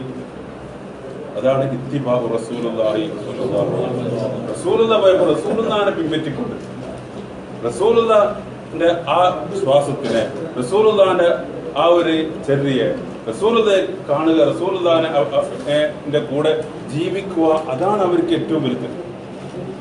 ഇപ്പൊ സ്വഹാബാക്കളെ നമ്മൾ നോക്കുകയാണ്, അവര് വലിയ വലിയ പണ്ഡിതന്മാര് അല്ലാത്ത അല്ലെങ്കിൽ ഹാഫിദീങ്ങളല്ലാത്ത ഒരുപാട് സ്വഹാബാക്കളുടെ കൂട്ടത്തിലുണ്ട്. അതുകൊണ്ടാണല്ല ഖുർആന് ഒരു യുദ്ധത്തിൽ എത്രയോ ഖുർആൻ ഹിഫ്ളുള്ള സ്വഹാബാക്കൾ മരണപ്പെട്ടു പോയപ്പോൾ ഖലീഫ സിദ്ദീഖ് റളിയല്ലാഹു അൻഹു കൽപ്പിച്ചത് ഖുർആൻ എഴുതി വെക്കണം എന്ന് കൽപ്പിക്കാൻ കാരണം എന്താ? ഖുർആന് സ്വഹാബാക്കൾക്ക് എല്ലാവർക്കും ഹിഫ്ള് ഉണ്ടായിരുന്നില്ല, പക്ഷെ അവരുടെ ഖൽബിൽ നിന്നുണ്ടായിരുന്നു. സിദ്ദീഖ് റളിയല്ലാഹു അൻഹുവിന് പോലും ഖുർആന് പൂർണ്ണമായിട്ടൊന്നുമില്ല, ഹിഫ്ള് അല്ലായിരുന്നു, പക്ഷെ അവരുടെ ഖൽബിൽ ആരുണ്ടായിരുന്നു? റസൂലുള്ളാഹി സ്വല്ലല്ലാഹു അലൈഹി വസല്ലം. സ്വന്തം ശരീരത്തെക്കാൾ അപ്പുറത്ത്. ഇപ്പൊ റസൂലുള്ളാഹിക്ക് അള്ളാഹു എന്നെ ഒരുപാട് ശ്രേഷ്ഠതകൾ നൽകി, അള്ളാഹു ഏറ്റവും കൂടുതൽ ബഹുമാനിച്ചു. മക്കയുടെ ആ പരിസരത്തിൽ നിന്ന് പിന്നെ റസൂലുള്ള മദീനയിലേക്ക് പോകുക എന്ന് പറഞ്ഞാൽ അത് മുഅ്മിനീങ്ങൾക്ക് കൂടി വലിയ ഒരു നിഅ്മത്താണ് അള്ളാഹു ചെയ്തത്, അല്ലെ? അള്ളാഹു റസൂൽ മക്കയിൽ വെച്ചുകൊണ്ട് വഫാത്താകുകയാണ്. എവിടെയായിരുന്നു മറവ് ചെയ്യേണ്ടത്? ആ കഅബയുടെ ചാരത്ത്, വിശുദ്ധ കഅബയുടെ ചാരത്തായിരുന്നു അള്ളാഹു റസൂൽ മറവ് ചെയ്യുക. അവിടെ വെച്ചുകൊണ്ട് ഒരു മുഅ്മിനിക്ക് ഒച്ചത്തിൽ ഒരു ദിക്ർ പോലും ആ കഅബയെ നോക്കിക്കൊണ്ട് ഒച്ചത്തിലൊന്ന് കരയാൻ വേണ്ടി പോലും സാധിക്കൂല. എന്തുകൊണ്ട്? കിടക്കുന്നതാരായിരിക്കും? റസൂലുള്ളാഹിയായിരിക്കും കിടക്കുക. റസൂലുള്ളാഹിനെ മുന്നിൽ വെച്ചുകൊണ്ട് ഒരാൾ ശബ്ദമുയർത്തി കഴിഞ്ഞാൽ അവന്റെ അമലുകൾ മുഴുവൻ ബാത്തിലായി പോകും. അപ്പൊ അത്രമാത്രം പവിത്രതകളുള്ള ആ ഒരു മക്കയിൽ നിന്ന് ഒന്ന് പിന്നെ മദീനയിലേക്ക് അല്ലാഹു റസൂലിനെ പാരായണം ചെയ്യുവാനും അവിടെ കിടക്കുന്ന കാരണങ്ങളൊക്കെ ഇതൊക്കെയാണ്. ഇപ്പൊ റസൂലുള്ളാഹിന്റെ പേരിൽ സ്വലാത്ത് വിളിച്ചിട്ട് ഈ ഒരു റബീഉൽ അവ്വൽ മാസം കൊണ്ട് നമുക്ക് ഉണ്ടായി തീരുന്നെന്താ? ഒരു സ്വലാത്ത് എപ്പോഴും ചൊല്ലുന്നതിനേക്കാളും ഒരു സ്വലാത്ത് കൂടി ഈ റബീഉൽ അവ്വലോട് കൂടി ഒന്നുകൂടി ഏതെങ്കിലും ഒരു സ്വലാത്ത് കൂടി നമ്മൾ അധികരിപ്പിക്കാൻ വേണ്ടി നമ്മൾ ശ്രമിക്കും. ഒരുപാട് സ്വലാത്തുകൾ നമുക്ക് കാണാൻ സാധിക്കും. റസൂലുള്ളാഹിനെ സ്വപ്നത്തിൽ കാണാൻ വേണ്ടി മഹാന്മാർ പറഞ്ഞ ഒരു സ്വലാത്ത്. അതുപോലെ തന്നെ നാളെ നമ്മൾ മരിച്ചു കഴിഞ്ഞാൽ നമ്മുടെ ആ മയ്യത്ത് ഖബറിലേക്ക് ഇറക്കി വെക്കുമ്പോൾ റസൂലുള്ളാഹി സ്വല്ലല്ലാഹു അലൈഹി വസല്ലം കൂടി ആ മയ്യത്ത് പിടിക്കുമെന്ന് പറഞ്ഞ ഒരു സ്വലാത്തുണ്ട്. അല്ലാഹുമ്മ സ്വല്ലി അലാ സയ്യിദിനാ മുഹമ്മദിൻ നബിയിൽ ഉമ്മിയിൽ ഹബീബിൽ ആലിൽ ഖദറിൽ അദീമിൽ ജാഹ് വഅലാ ആലിഹി വസഹ്ബിഹി വസല്ലം. സ്വലാത്തുൽ കിതാബുകളിലൊക്കെ കാണാൻ വേണ്ടി സാധിക്കും. അപ്പോൾ ഈ സ്വലാത്ത് ഒരാൾ ഒരു ദിവസം രാവിലെ 13 പ്രാവശ്യം പറഞ്ഞു കഴിഞ്ഞാൽ പിന്നെ കഴിഞ്ഞ ആഴ്ച എൻ്റെ ഒരു സുഹൃത്തിനെ വിശ്വസിക്കാത്ത ഒരു വലിയൊരു മുദരിസ് അദ്ദേഹം മറ്റൊരാൾക്ക് ഈ സ്വലാത്ത് പറഞ്ഞു കൊടുത്തപ്പോൾ അദ്ദേഹം അത് ചെല്ലുകയും ചൊല്ലിയിട്ട് റസൂലുള്ളാഹിനെ സ്വപ്നത്തിൽ കണ്ടു. ആ സ്വപ്നത്തിൽ കണ്ട സന്ദർഭം അദ്ദേഹം പറയുക, ഒരു ജനാസന്റെ കൂടെ അദ്ദേഹം അനുഗമിച്ചു ഈ സ്വപ്നത്തിൽ കണ്ട ആൾ.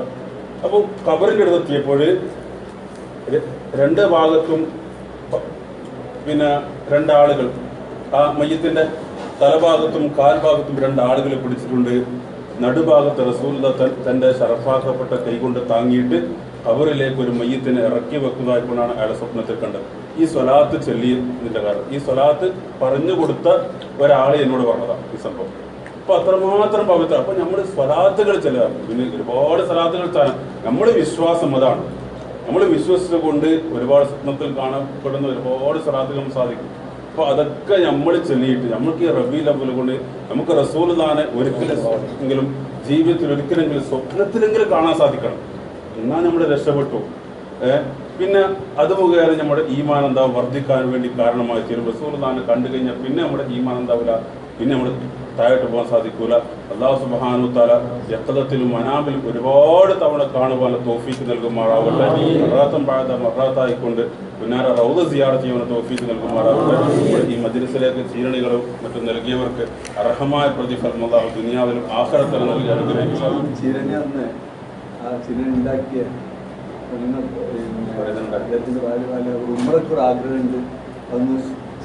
അല്ലാഹു സുബ്ഹാനഹു വ തആല എത്രയും പെട്ടെന്ന് ഈ മജ്ലിസിന്റെ ബർക്കത്ത് കൊണ്ട് അള്ളാഹു സുബ്ഹാനഹു എത്രയും പെട്ടെന്ന് അതിനുള്ള വഴികൾ അള്ളാഹു എളുപ്പമായി കൊടുക്കുമാറാണ്. എന്ന് വിചാരിച്ചാൽ നടക്കാത്ത കാര്യമൊന്നുമില്ല. നമ്മൾ എത്ര പൈസ ഉണ്ടായിക്കൊണ്ടു പിന്നെ പറഞ്ഞു പിന്നെ നമ്മളെ സിദാമിസ്ത വന്നിട്ട് 13 കൊല്ലം ഏറ്റവും അടുത്ത ഒരാൾ 13 കൊല്ലമായി പിന്നെ ഉംറക്ക് പോകണമെന്ന് മറ്റ് ഇക്കൊല്ലം പിന്നെ 2 ആഴ്ച മുന്നേ പറഞ്ഞു എൻ്റെ പാസ്പോർട്ട് വന്നിട്ട് വാങ്ങണം കടയിൽ. ഞാൻ പോയാലാ പറയുന്നത് ലൈസൻസിന്റെ ചെറിയ പ്രശ്നമുണ്ട്, അടുത്ത ആഴ്ച തരാം. ഇക്കൊല്ലം പോയിട്ടില്ലേ. അപ്പൊ അതാണ് അള്ളാഹു പൈസ എത്ര ഉണ്ടായിട്ട് കാര്യമില്ല. നമ്മൾ ദുആ ചെയ്യുക അള്ളാഹു സുബ്ഹാനഹു വ തആല നമ്മളെ ഈ മജ്ലിസിൽ ഒരുമിച്ച് കൂടി എല്ലാവർക്കും അതിനുള്ള തൗഫീഖ് അള്ളാഹു പ്രത്യേകിച്ചുകൊണ്ട് നമ്മുടെ ഈ ചീരടി ഉണ്ടാക്കിയ അവരുടെ ഉദ്ദേശം അള്ളാഹു എത്രയും പെട്ടെന്ന് ഹാസിലാക്കി കൊടുക്കുമാറാണ്.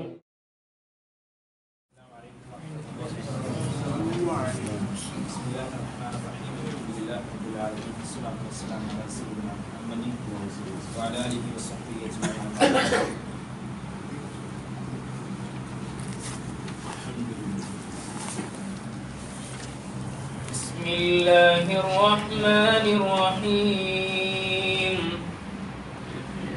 إن جهنم كانت مرصادا للطاغين مآبا لابثين فيها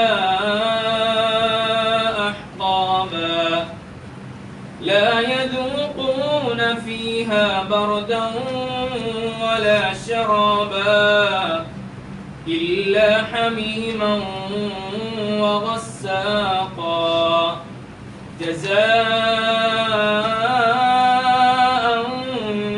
وفاقا إنهم كانوا لا يرجون حسابا. صدق الله العلي العظيم.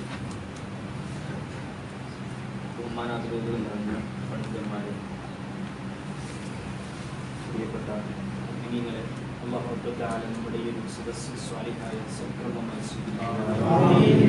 നമ്മൾ ഇന്ന് വന്നുപോയ എല്ലാവരും സർവ്വപ്രഭാവങ്ങളെയും അല്ലാഹു തആല മാഫാക്കി തരുമാറാകട്ടെ. മരണപ്പെട്ടു പോയവർക്ക് അല്ലാഹു അവരെയും നമ്മയും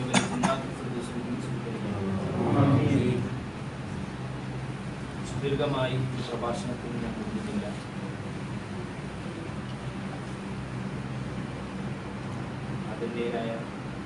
ആദരണീയരായ തങ്ങൾ അവരുകളുണ്ട്. ആ ഒരു നിലയ്ക്ക് കൂടുതൽ പ്രഭാഷണം ഞാൻ പറയുന്നത് അറിവുകേടാണെന്ന് എനിക്കറിയാം. എന്നിരുന്നാലും എന്നെ ക്ഷണിച്ച അതിൻ്റെ അടിസ്ഥാനത്തിൽ 2 വാക്ക് മാത്രം പറഞ്ഞിട്ടുണ്ട്. പരിശുദ്ധമായ റബീഉൽ അവ്വൽ മാസത്തിലാണ് നമ്മൾ എല്ലാവരും നിലകൊള്ളുന്നത്. അല്ലാഹു സുബ്ഹാനഹു വ തആല അവിടുത്തെ യഥാർത്ഥ മുഹബ്ബീങ്ങളിൽ അല്ലാഹു നമ്മെ ഉൾപ്പെടുത്തി. ഈ ഒരു റബീഉൽ അവ്വൽ മാസത്തിൽ ആദരവായ റസൂലുള്ളാഹി സ്വല്ലല്ലാഹു അലൈഹി വസല്ലം തങ്ങളുടെ ജന്മദിനം ആഘോഷിക്കുവാൻ വേണ്ടിയുള്ള ഒരുക്കത്തിലാണ് നമ്മൾ ഓരോരുത്തരും. അല്ലാഹു കബൂൽ ചെയ്യുമാറാകട്ടെ. അതിന്റെ ഭാഗമായി നമ്മളിവിടെ റബീഉൽ അവ്വൽ 1 മുതൽക്ക് തന്നെ മൗലിദ് പാരായണം തുറന്നുകൊണ്ടിരിക്കുകയാണ്. പല സ്ഥലങ്ങളിലും മൗലിദ് പാരായണം നടക്കുന്നുണ്ട്. റസൂലുള്ളാഹി സ്വല്ലല്ലാഹു അലൈഹി വസല്ലം തങ്ങളുടെ ജീവിത രീതികൾ, അവിടുത്തെ വാക്കുകൾ എല്ലാം ഈ ഒരു മജ്ലിസിന് ശേഷം ജനങ്ങൾക്ക് മനസ്സിലാക്കി കൊടുക്കാൻ ഓരോരുത്തരെ ഏൽപ്പിച്ചിട്ടുണ്ട്. അല്ലാഹു നല്ലത് മനസ്സിലാക്കി അതനുസരിച്ച് പ്രവർത്തിക്കുവാനും ചീത്തത് മനസ്സിലാക്കി അതിനെ വർജിക്കുവാനും അല്ലാഹു നമുക്ക് ഏവർക്കും തൗഫീഖ് നൽകി. വളരെ ചുരുങ്ങിക്കൊണ്ട് ആമുഖമൊന്നും നീട്ടിപ്പരത്തി പറയാതെ വിഷയത്തിലേക്ക് കടക്കുകയാണ്. ഞാൻ ഓതി വെച്ച ആയത്ത് പ്രവാചകർ കരീം സ്വല്ലല്ലാഹു അലൈഹി വസല്ലം ഈ ആയത്ത് ഓതിക്കൊണ്ട് പൊട്ടി കരഞ്ഞിരുന്നുവെന്ന് ചരിത്രം എന്ന് പഠിപ്പിക്കുകയാണ്. ഒരുപാട് ഭാഗങ്ങൾ അങ്ങനെ റസൂലുള്ളാഹി കരഞ്ഞ ഭാഗങ്ങളുണ്ട്. റസൂലുള്ളാഹി സ്വല്ലല്ലാഹു അലൈഹി വസല്ലം തങ്ങളുടെ കാര്യത്തെ ഓർത്തുകൊണ്ടല്ല കരഞ്ഞിരുന്നത്. കാരണം പരിശുദ്ധ ഖുർആൻ തന്നെ പറയുന്നുണ്ട്, ليغفر لك الله ما تقدم من ذنبك وما تأخر ويتم نعمته عليك ويهديك صراطا مستقيما. അവിടുത്തെ മുൻകഴിഞ്ഞതും വരാനിരിക്കുന്നതുമായ സർവത്ര പാപങ്ങളെയും അല്ലാഹു പുറത്തു കൊടുത്തിരിക്കുകയാണ്. പിന്നെ റസൂലുള്ളാഹി സ്വല്ലല്ലാഹു അലൈഹി വസല്ലം തങ്ങൾ കരഞ്ഞിരുന്നത് നമുക്ക് വേണ്ടിയിട്ടാണ്, നമ്മുടെ കാര്യത്തെ കുറിച്ച് ഓർത്തുകൊണ്ടാണ്. പരിശുദ്ധ ഖുർആൻ ശരീഫിലൂടെ ഈ ഒരു ആയത്ത് കേട്ടപ്പോ, ഈ ഒരു ആയത്ത് അറിഞ്ഞപ്പോ പ്രവാചകർ കരീം സല്ലല്ലാഹു അലൈഹി വസല്ലം ആ ആയത്ത് ഓതിക്കൊണ്ട് പൊട്ടി പൊട്ടി കരയുകയാണ്. ഇന്ന ജഹന്നമ കാനത് മിർസാദാ ലിത്വാഗീന മആബൻ ലാബിസീന ഫീഹാ അഹ്ഖാബാ ലാ യദൂഖൂന ഫീഹാ ബർദൻ വലാ ശറാബാ. പരിശുദ്ധ ഖുർആൻ ശരീഫിലൂടെ നരകത്തെക്കുറിച്ച് പരാമർശിക്കുന്ന ആയത്തുകൾ. ആ നരകമാകുന്നത് വളരെ ഭയാനകരമാണ്. അക്രമികൾ അത് കാത്തിരിക്കുകയാണ്. അക്രമികൾ എന്ന് വെച്ചാൽ അള്ളാഹ്ക്ക് ഇഷ്ടമില്ലാതെ, അള്ളാഹിന്റെ ഇഷ്ടം നോക്കാതെ പ്രവർത്തിച്ച് ജീവിച്ച് കഴിഞ്ഞുപോയ ആളുകൾ. ആ നരകം കാത്തിരിക്കുകയാണ്. തഫ്സീറിന്റെ ഗ്രന്ഥങ്ങൾ നോക്കിയാൽ നമുക്ക് കാണാൻ സാധിക്കും, ആ നരകത്തിന്റെ ശിക്ഷ ഭയാനകരമായി കൊണ്ട് ജനങ്ങൾ ഇങ്ങനെ നെട്ടോട്ടമോടുമെന്നാണ്. ദാഹിച്ച് വലഞ്ഞ്, നമുക്കറിയാം ചൂടിന്റെ ഒക്കെ കാഠിന്യം നമ്മളെല്ലാവരും അനുഭവിച്ചവരാണ്. അതിന്റെയും എത്രയോ എത്രയോ ഇരട്ടി ചൂട് അനുഭവിച്ച് ആ ചൂടിന്റെ കാഠിന്യം കൊണ്ട് ഒരിറ്റി വെള്ളം കിട്ടുവാൻ വേണ്ടി അവരിങ്ങനെ നെട്ടോട്ടം ഓടുമെന്നാണ്. എന്നിട്ട് അവർ ഓടിയിട്ട് നരകത്തിന്റെ പുറത്തോടും. പുറത്തു കൂടെ ഒരു നദി ഇങ്ങനെ ഒഴുകുന്നുണ്ടാകും. ആ നദിയിൽ ചീഞ്ചലവും ഈ നരകത്തിന്റെ എല്ലാ അവശിഷ്ടങ്ങളും ഒഴുകി വരുന്നതായ ആ പുഴയുടെ അടുത്തേക്ക് ഈ നരകവാസികൾ ചെന്നെത്തിപ്പെടുമെന്ന് പരിശുദ്ധ ഖുർആനിലൂടെ പഠിപ്പിക്കുകയാണ്. എന്നിട്ടോ ആ പുഴയുടെ അടുത്തെത്തുമ്പോ ആ വെള്ളം കുടിക്കുവാൻ വേണ്ടി അവര് അതിലേക്ക് കൈയും അവരുടെ കരങ്ങൾ നീട്ടുകയാണ്. ആ സമയത്ത് ആ വെള്ളത്തിന്റെ ചൂടിന്റെ കാഠിന്യം കൊണ്ട് അവർ പിന്നോക്കം നിൽക്കുകയാണ്. എന്നിട്ട് ആ ചൂടൊന്ന് ആറട്ടെ എന്ന് വിചാരിച്ച് അവർ നരകത്തിലോട്ട് തന്നെ പിന്നെയും തിരിച്ചു പോകും. ആ സമയത്ത് നരകത്തിലേക്ക് എത്തുന്നതിന്റെ കുറച്ച് മുമ്പായി അവർ ആ വെള്ളം ചൂടാറിയിട്ടുണ്ടാകുമെന്ന് വിചാരിച്ച് വീണ്ടും അങ്ങോട്ട് തന്നെ പോകും. വീണ്ടും അവർ തിരിച്ച് ചൂടാറാത്തത് കൊണ്ട് തിരിച്ച് നരകത്തിലോട്ട്. അങ്ങനെ അവർ നെട്ടോട്ടം ഓടിക്കൊണ്ടിരിക്കുന്ന ആ ഒരു രംഗം വല്ലാത്തൊരു രംഗമാണ്. അല്ലാഹു നമ്മെ കാത്തുരക്ഷിക്കുമാറാകട്ടെ. ചുരുക്കി ചുരുക്കി പറയുകയാണ്. കാരണം നമുക്ക് ആ നരകത്തിൽ നിന്ന് രക്ഷപ്പെടാൻ, ആ നരകത്തിൽ നിന്ന് രക്ഷപ്പെടാനുള്ള എല്ലാ മാർഗങ്ങളും ആദരവായ റസൂലുള്ളാഹി സ്വല്ലല്ലാഹു അലൈഹി വസല്ലം തങ്ങൾ നമുക്ക് വരച്ച് കാണിച്ചു തന്നിട്ടുണ്ട്. എങ്ങനെ ജീവിക്കണം, എങ്ങനെ സംസാരിക്കണം, എങ്ങനെ നടക്കണം, എങ്ങനെ ചിരിക്കണം, എങ്ങനെ നോക്കണം, എല്ലാ കാര്യങ്ങളും ആ റസൂലുള്ളാഹി സ്വല്ലല്ലാഹു അലൈഹി വസല്ലം തങ്ങൾ നമുക്ക് പഠിപ്പിച്ച് കാണിച്ചു തന്നിട്ടുണ്ട്. ആ പ്രവാചകന്റെ ജന്മദിനമാണ് നമ്മൾ കൊണ്ടാടുവാൻ വേണ്ടി ഒരുങ്ങി നിൽക്കുന്നത്. ആ പ്രവാചകന്റെ മഹബത്ത്, ആ പ്രവാചകനോടുള്ള ഇഷ്ടം എങ്ങനെയാണ് നമ്മൾ കാണിക്കേണ്ടത്? ആ പ്രവാചകന്റെ വാക്കുകൾ അതുപോലെ കൊണ്ടുവരിക, ആ പ്രവാചകന്റെ പ്രവർത്തികൾ നമ്മുടെ ജീവിതത്തിൽ പ്രാവർത്തികമാക്കുക. എങ്കിൽ തീർച്ചയായിട്ടും ആ നരകത്തിൽ നിന്ന് നമുക്ക് രക്ഷപ്പെടാൻ സാധിക്കും. ഇന്നലിൽ മുത്തഖീന മഫാസ. അങ്ങനെ സൂക്ഷ്മത, തീർച്ചയായിട്ടും സൂക്ഷ്മത പാലിക്കുന്നവർക്കാണ് വിജയം. അതിനുശേഷം സ്വർഗത്തിന്റെ ഓരോരോ വർണ്ണങ്ങൾ അവിടെ ആ സൂറത്തിന്റെ ഭാഗത്തിൽ, ആ ആയത്തിന്റെ ബാക്കി ഇങ്ങനെ അവതരിക്കുകയാണ്. ഇന്നലിൽ മുത്തഖീന മഫാസ ഹദായിഖ വഅഅനാബ വകവാഇബ അത്റാബ. മുത്തഖീങ്ങൾക്കാണ് വിജയം. അവർ ആ സ്വർഗത്തിൽ കടക്കും. ആ സ്വർഗത്തിൽ വളരെ പ്രകൃതി രമണീയമായ അന്തരീക്ഷങ്ങളും സുഹൂർലീങ്ങളായ തരുണീമണികളും അവർക്ക് വേണ്ടി തയ്യാർ ചെയ്തിരിക്കുകയാണ്. ഞാൻ കൂടുതൽ വിശദീകരിക്കുന്നില്ല.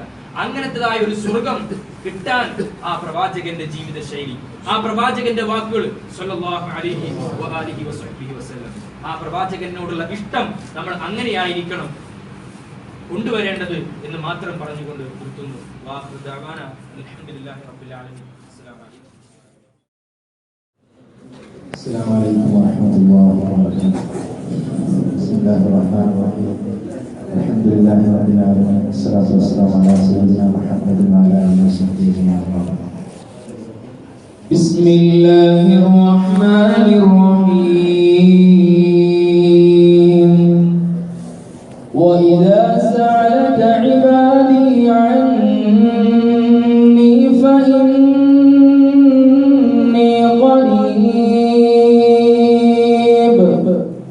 أجيب دعوة الداعي إذا دعاني فليستجيبوا لي وليؤمنوا بي لعلهم يرشدون.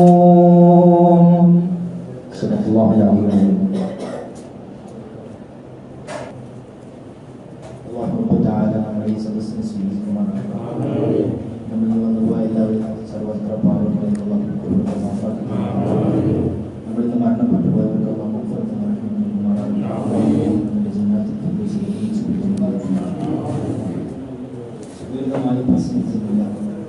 ഇപ്പോൾ ഖുർആനിൽ ഓതുന്ന സമയത്ത് ആയത്ത് കണ്ടു, ആ ആയത്തിനെ കുറിച്ച് മാത്രം ഇൻഷാ അല്ലാഹ് അല്ലാഹു നമുക്ക് മനസ്സിലാക്കാനും പറയാനനുസരിച്ച് പ്രവർത്തിക്കാനുള്ള തൗഫീഖ് നൽകുമാറാകട്ടെ. പരിശുദ്ധ ഖുർആൻ ശരീഫിലൂടെ ഒരുപാട് അല്ലാഹു അവന്റെ അടിമകളോട് എങ്ങനെയാണ് എന്ന വിഷയത്തെക്കുറിച്ച് പരാമർശിക്കുന്നുണ്ട്. ആദരവായ റസൂലുള്ളാഹി സ്വല്ലല്ലാഹു അലൈഹി വസല്ലം തങ്ങളോട് അല്ലാഹു സുബ്ഹാനഹു വ തആല പറയാൻ പറഞ്ഞു, എന്റെ അടിമകൾ എന്നെ കുറിച്ച് ചോദിക്കുകയാണെങ്കിൽ അവർ എൻ്റെ അടുത്ത് തന്നെയാണ്, അവരും ഞാനും തമ്മിലുള്ള ബന്ധം വളരെ അടുത്ത് തന്നെയാണ്. അതുകൊണ്ട് എന്ത് തന്നെ അവർ എന്നോട് ചോദിച്ചാലും അവർക്ക് ഞാൻ ഉത്തരം നൽകുമെന്ന് അല്ലാഹു സുബ്ഹാനഹു വ തആല നമ്മുടെ നേതാവ് അഷ്റഫുൽ ഖൽഖ് മുഹമ്മദ് മുസ്തഫ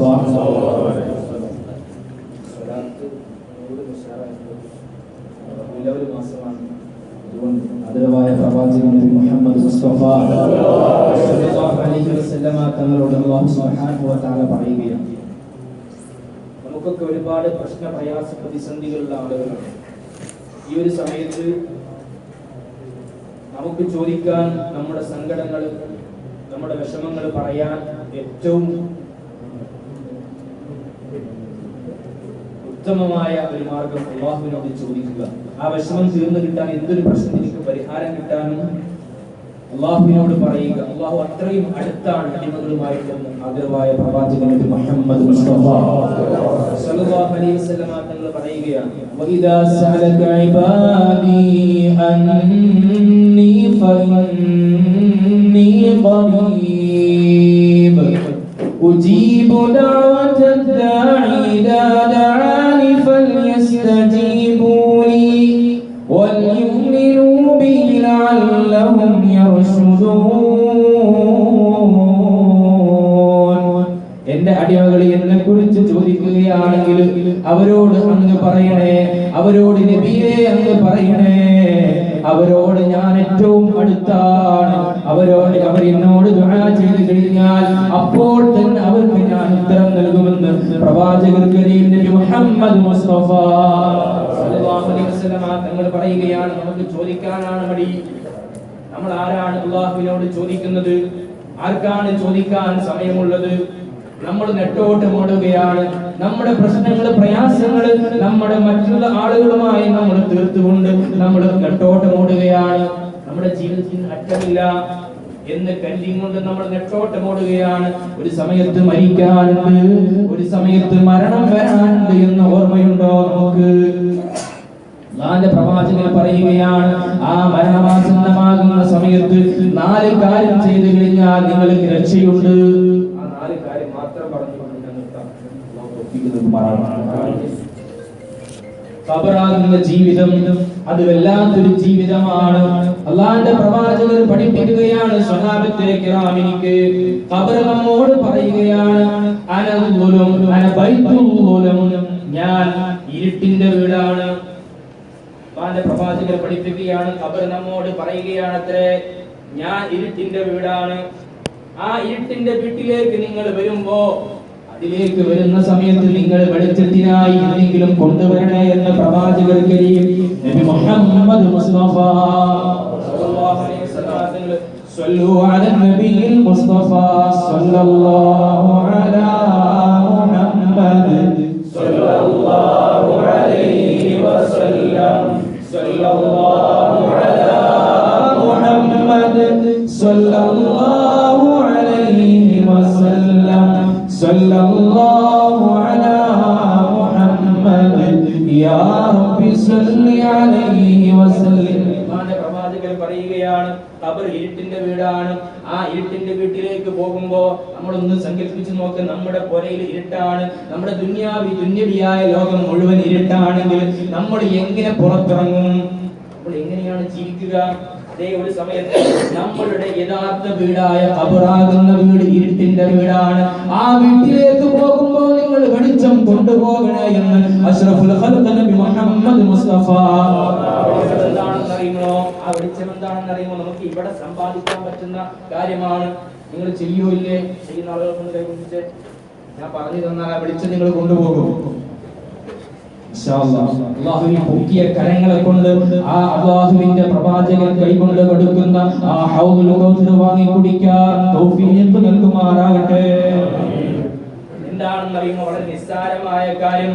അള്ളാഹുവിന്റെ പ്രവാചകർ പറയുകയാണ്, എന്റെ അടിമ എന്റെ ഉമ്മത്തുണ്ടല്ലോ, ആ ഉമ്മത്ത് ഈ സുന്നത്ത് നമസ്കരിക്കാറുണ്ട്. സുന്നത്ത് നമസ്കരിക്കുന്ന സമയത്ത് സുബ്ഹിന്റെ മുമ്പ് നിസ്കരിക്കുന്നതായ സുന്നത്ത് നമസ്കാരമുണ്ടല്ലോ, ആ നമസ്കരിക്കുന്ന ഉമ്മത്തിനെ നോക്കിയിട്ട് അല്ലാഹു സുബ്ഹാനഹു വ തആല മലക്കുകളോട് പറയുമത്രേ, യാ മലായിക, ഓ മലക്കുകളെ, നിങ്ങൾ എന്റെ അടിമയിലേക്ക് നോക്ക്. അവൻ നിസ്കരിക്കുന്നത് ഫർളല്ല, അവൻ നിസ്കരിക്കുന്നത് അവന് വുജൂബായ കാര്യങ്ങളല്ല, അവൻ ചെയ്യുന്ന കർമ്മം അവനിക്ക് നിർബന്ധമായ കാര്യങ്ങളല്ല, അവൻ ചെയ്യുന്നത് എന്നോടുള്ള ഇഷ്ടം കൊണ്ട്. പകൽ മുഴുവൻ അവൻ അധ്വാനിച്ച്, പകൽ മുഴുവൻ അവൻ കഷ്ടപ്പെട്ട്, വെയിലിന്റെ ചൂടുമെല്ലാം കഷ്ടപ്പെട്ട് വിശ്രമിക്കുന്നതായ ഒരു സമയത്തതാ, അവൻ അന്തിമയങ്ങുന്ന സമയത്തതാ, അവന്റെ ഭാര്യയെ ഒഴിവാക്കി, അവന്റെ കിടപ്പറ അവൻ ഒഴിവാക്കി, ആ എല്ലാ സുഖ സൗകര്യങ്ങളും അവൻ ഒഴിവാക്കി, അവൻ എനിക്ക് വേണ്ടി നമസ്കരിക്കുന്നത് ഫർളല്ല, അവൻ എനിക്ക് വേണ്ടി നമസ്കരിക്കുന്നത് സുന്നത്തായ നമസ്കാരമാണ്. ഈ നമസ്കാരത്തെ ചൂണ്ടിക്കാണിച്ചുകൊണ്ട് അല്ലാഹു സുബ്ഹാനഹു വ തആല മലക്കുകളോട് പറയുമത്രേ, ആ മലക്കുകളെ, ഈ മലക്കുകളെ, അവൻ എന്നോടുള്ള ഇഷ്ടം കൊണ്ട്, അവൻ എന്നോടുള്ള മഹബ്ബത്ത് കൊണ്ട്, എന്നോടുള്ള ഇഷ്ടം കൊണ്ട് അവൻ നിസ്കരിക്കുന്നത് സുന്നത്തായ നമസ്കാരമാണ്. ആ അടിമകളെ നോക്കിക്കൊണ്ട് അല്ലാഹു അഭിമാനിക്കുന്നുണ്ട്. ആദരവായ പ്രവാചകൻ നബി മുഹമ്മദ് മുസ്തഫ സല്ലല്ലാഹു അലൈഹി വസല്ലം തങ്ങൾ പറയുകയാണ്, അങ്ങനത്തെ ആളുകൾക്ക് ഖബറിൽ വെളിച്ചമുണ്ടെന്ന് ശഫീഉനാ റസൂലുള്ളാഹി. ഇൻഷാ അല്ലാഹ് ഈ നാളുകളായിരിക്കും മിക്കവാറും ആളുകൾ ഉണ്ടാവുക. പ്രതിഫലം മനസ്സിലാക്കിക്കൊണ്ട് ചെയ്യുമ്പോൾ കൂടി അതിന്റെ ഒരു ആവേശം കിട്ടും. ചെയ്യാത്ത ആളുകൾ ഇന്ന് മുതൽ നിയ്യത്തെടുക്കുക. ആദരവായ റസൂലുള്ളാഹി സ്വല്ലല്ലാഹു അലൈഹി വസല്ലം തങ്ങളുടെ വാക്കാണ് ഈ റബീഉൽ അവ്വൽ മാസത്തിൽ നമ്മൾ ആ ഒരു ദൗത്യം, ആ ഒരു നിയ്യത്ത് മനസ്സിൽ വെച്ചുകൊണ്ട് ആ ഒരു ദൗത്യം നിറവേറ്റുക. അല്ലാഹു അനുഗ്രഹിക്കുമാറാകട്ടെ. ഒന്നാമത്തെ കാര്യം ഖബർ വെളിച്ചമുണ്ടാവുക. രണ്ടാമത്തെ കാര്യം ഖബറിൽ വല്ലാത്തൊരു ഭയാനകരമായ തേടും പാപും ഒക്കെ ഉള്ളൊരു വീടാണ്. ഖബർ തന്നെ പറയുകയാണ്, ഖബർ തന്നെ പറയുകയാണ്, ആ തേടും പാപമുള്ള വീട്ടിലേക്കാണ് നിങ്ങൾ വരുന്നത് മനുഷ്യരെ. മനുഷ്യരോട് ഖബർ തന്നെ വിളിച്ചു പറയുകയാണ്, എന്റെ വീട്ടിലേക്ക് നിങ്ങൾ വരുന്ന സമയത്ത് ആ പാമ്പിനെയും തേടിനെയും നേരിടാനുള്ള ഒരു ആയുധമായി കൊണ്ട് വരണേ എന്ന് ഖബർ തന്നെ പറയുകയാണ്. നബിയുനാ മുഹമ്മദ് മുസ്തഫ തങ്ങൾ പറയുകയാണ്, ആ പാമ്പിനെയും തേടിനെയും നേരിടാനുള്ള ആയുധവും വളരെ നിസ്സാരമായ ഒരു കാര്യമാണ്, നിസ്സാരമായ ഒരു കർമ്മമാണ്.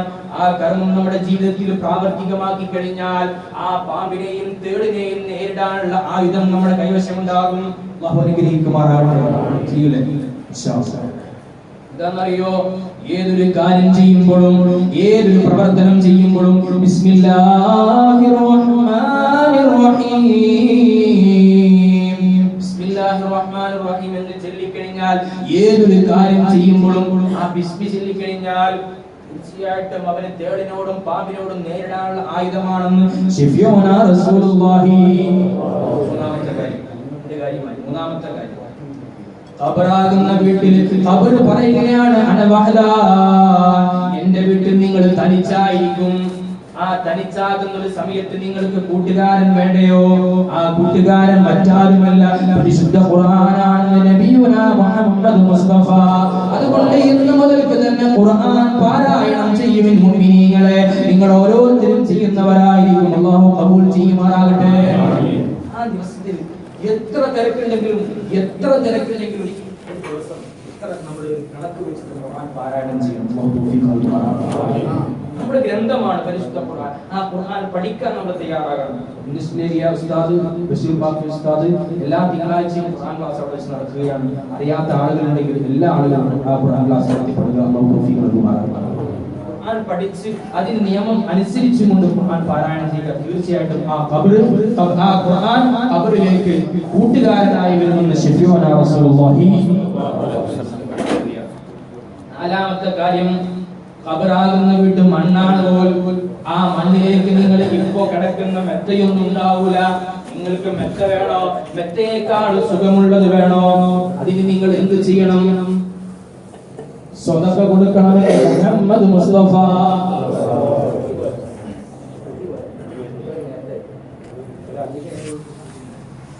അപരാധന്ന വീട്ടിലേക്ക് നിങ്ങൾ മെത്ത കൊണ്ടുപോകേണ്ട ആവശ്യമില്ല. എന്ത് മതി? ഇവിടെ നിന്ന് നിങ്ങൾ സ്വതക്ക മനസ്സറിഞ്ഞ് ഉള്ളത് കൊടുത്താൽ മതി. ഇല്ലാത്തതാണ് ഉണ്ടാക്കി കൊടുക്കൊന്നും വേണ്ട.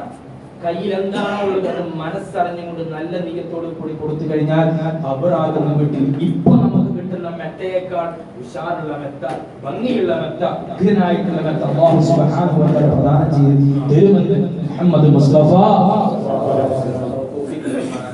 നാല് കാര്യങ്ങൾ നിർത്തുകയാണ്. അല്ലാഹു സ്വീകരിക്കുമാറാകട്ടെ. ഇൻഷാ അല്ലാഹ് ഈ നാല് കാര്യം നമ്മുടെ ജീവിതത്തിൽ പ്രാവർത്തികമാക്കാനുള്ള ഓരോരുത്തരും പരിശ്രമിക്കുക. അല്ലാഹു തൗഫീഖ് നൽകുമാറാകട്ടെ. ഇൻഷാ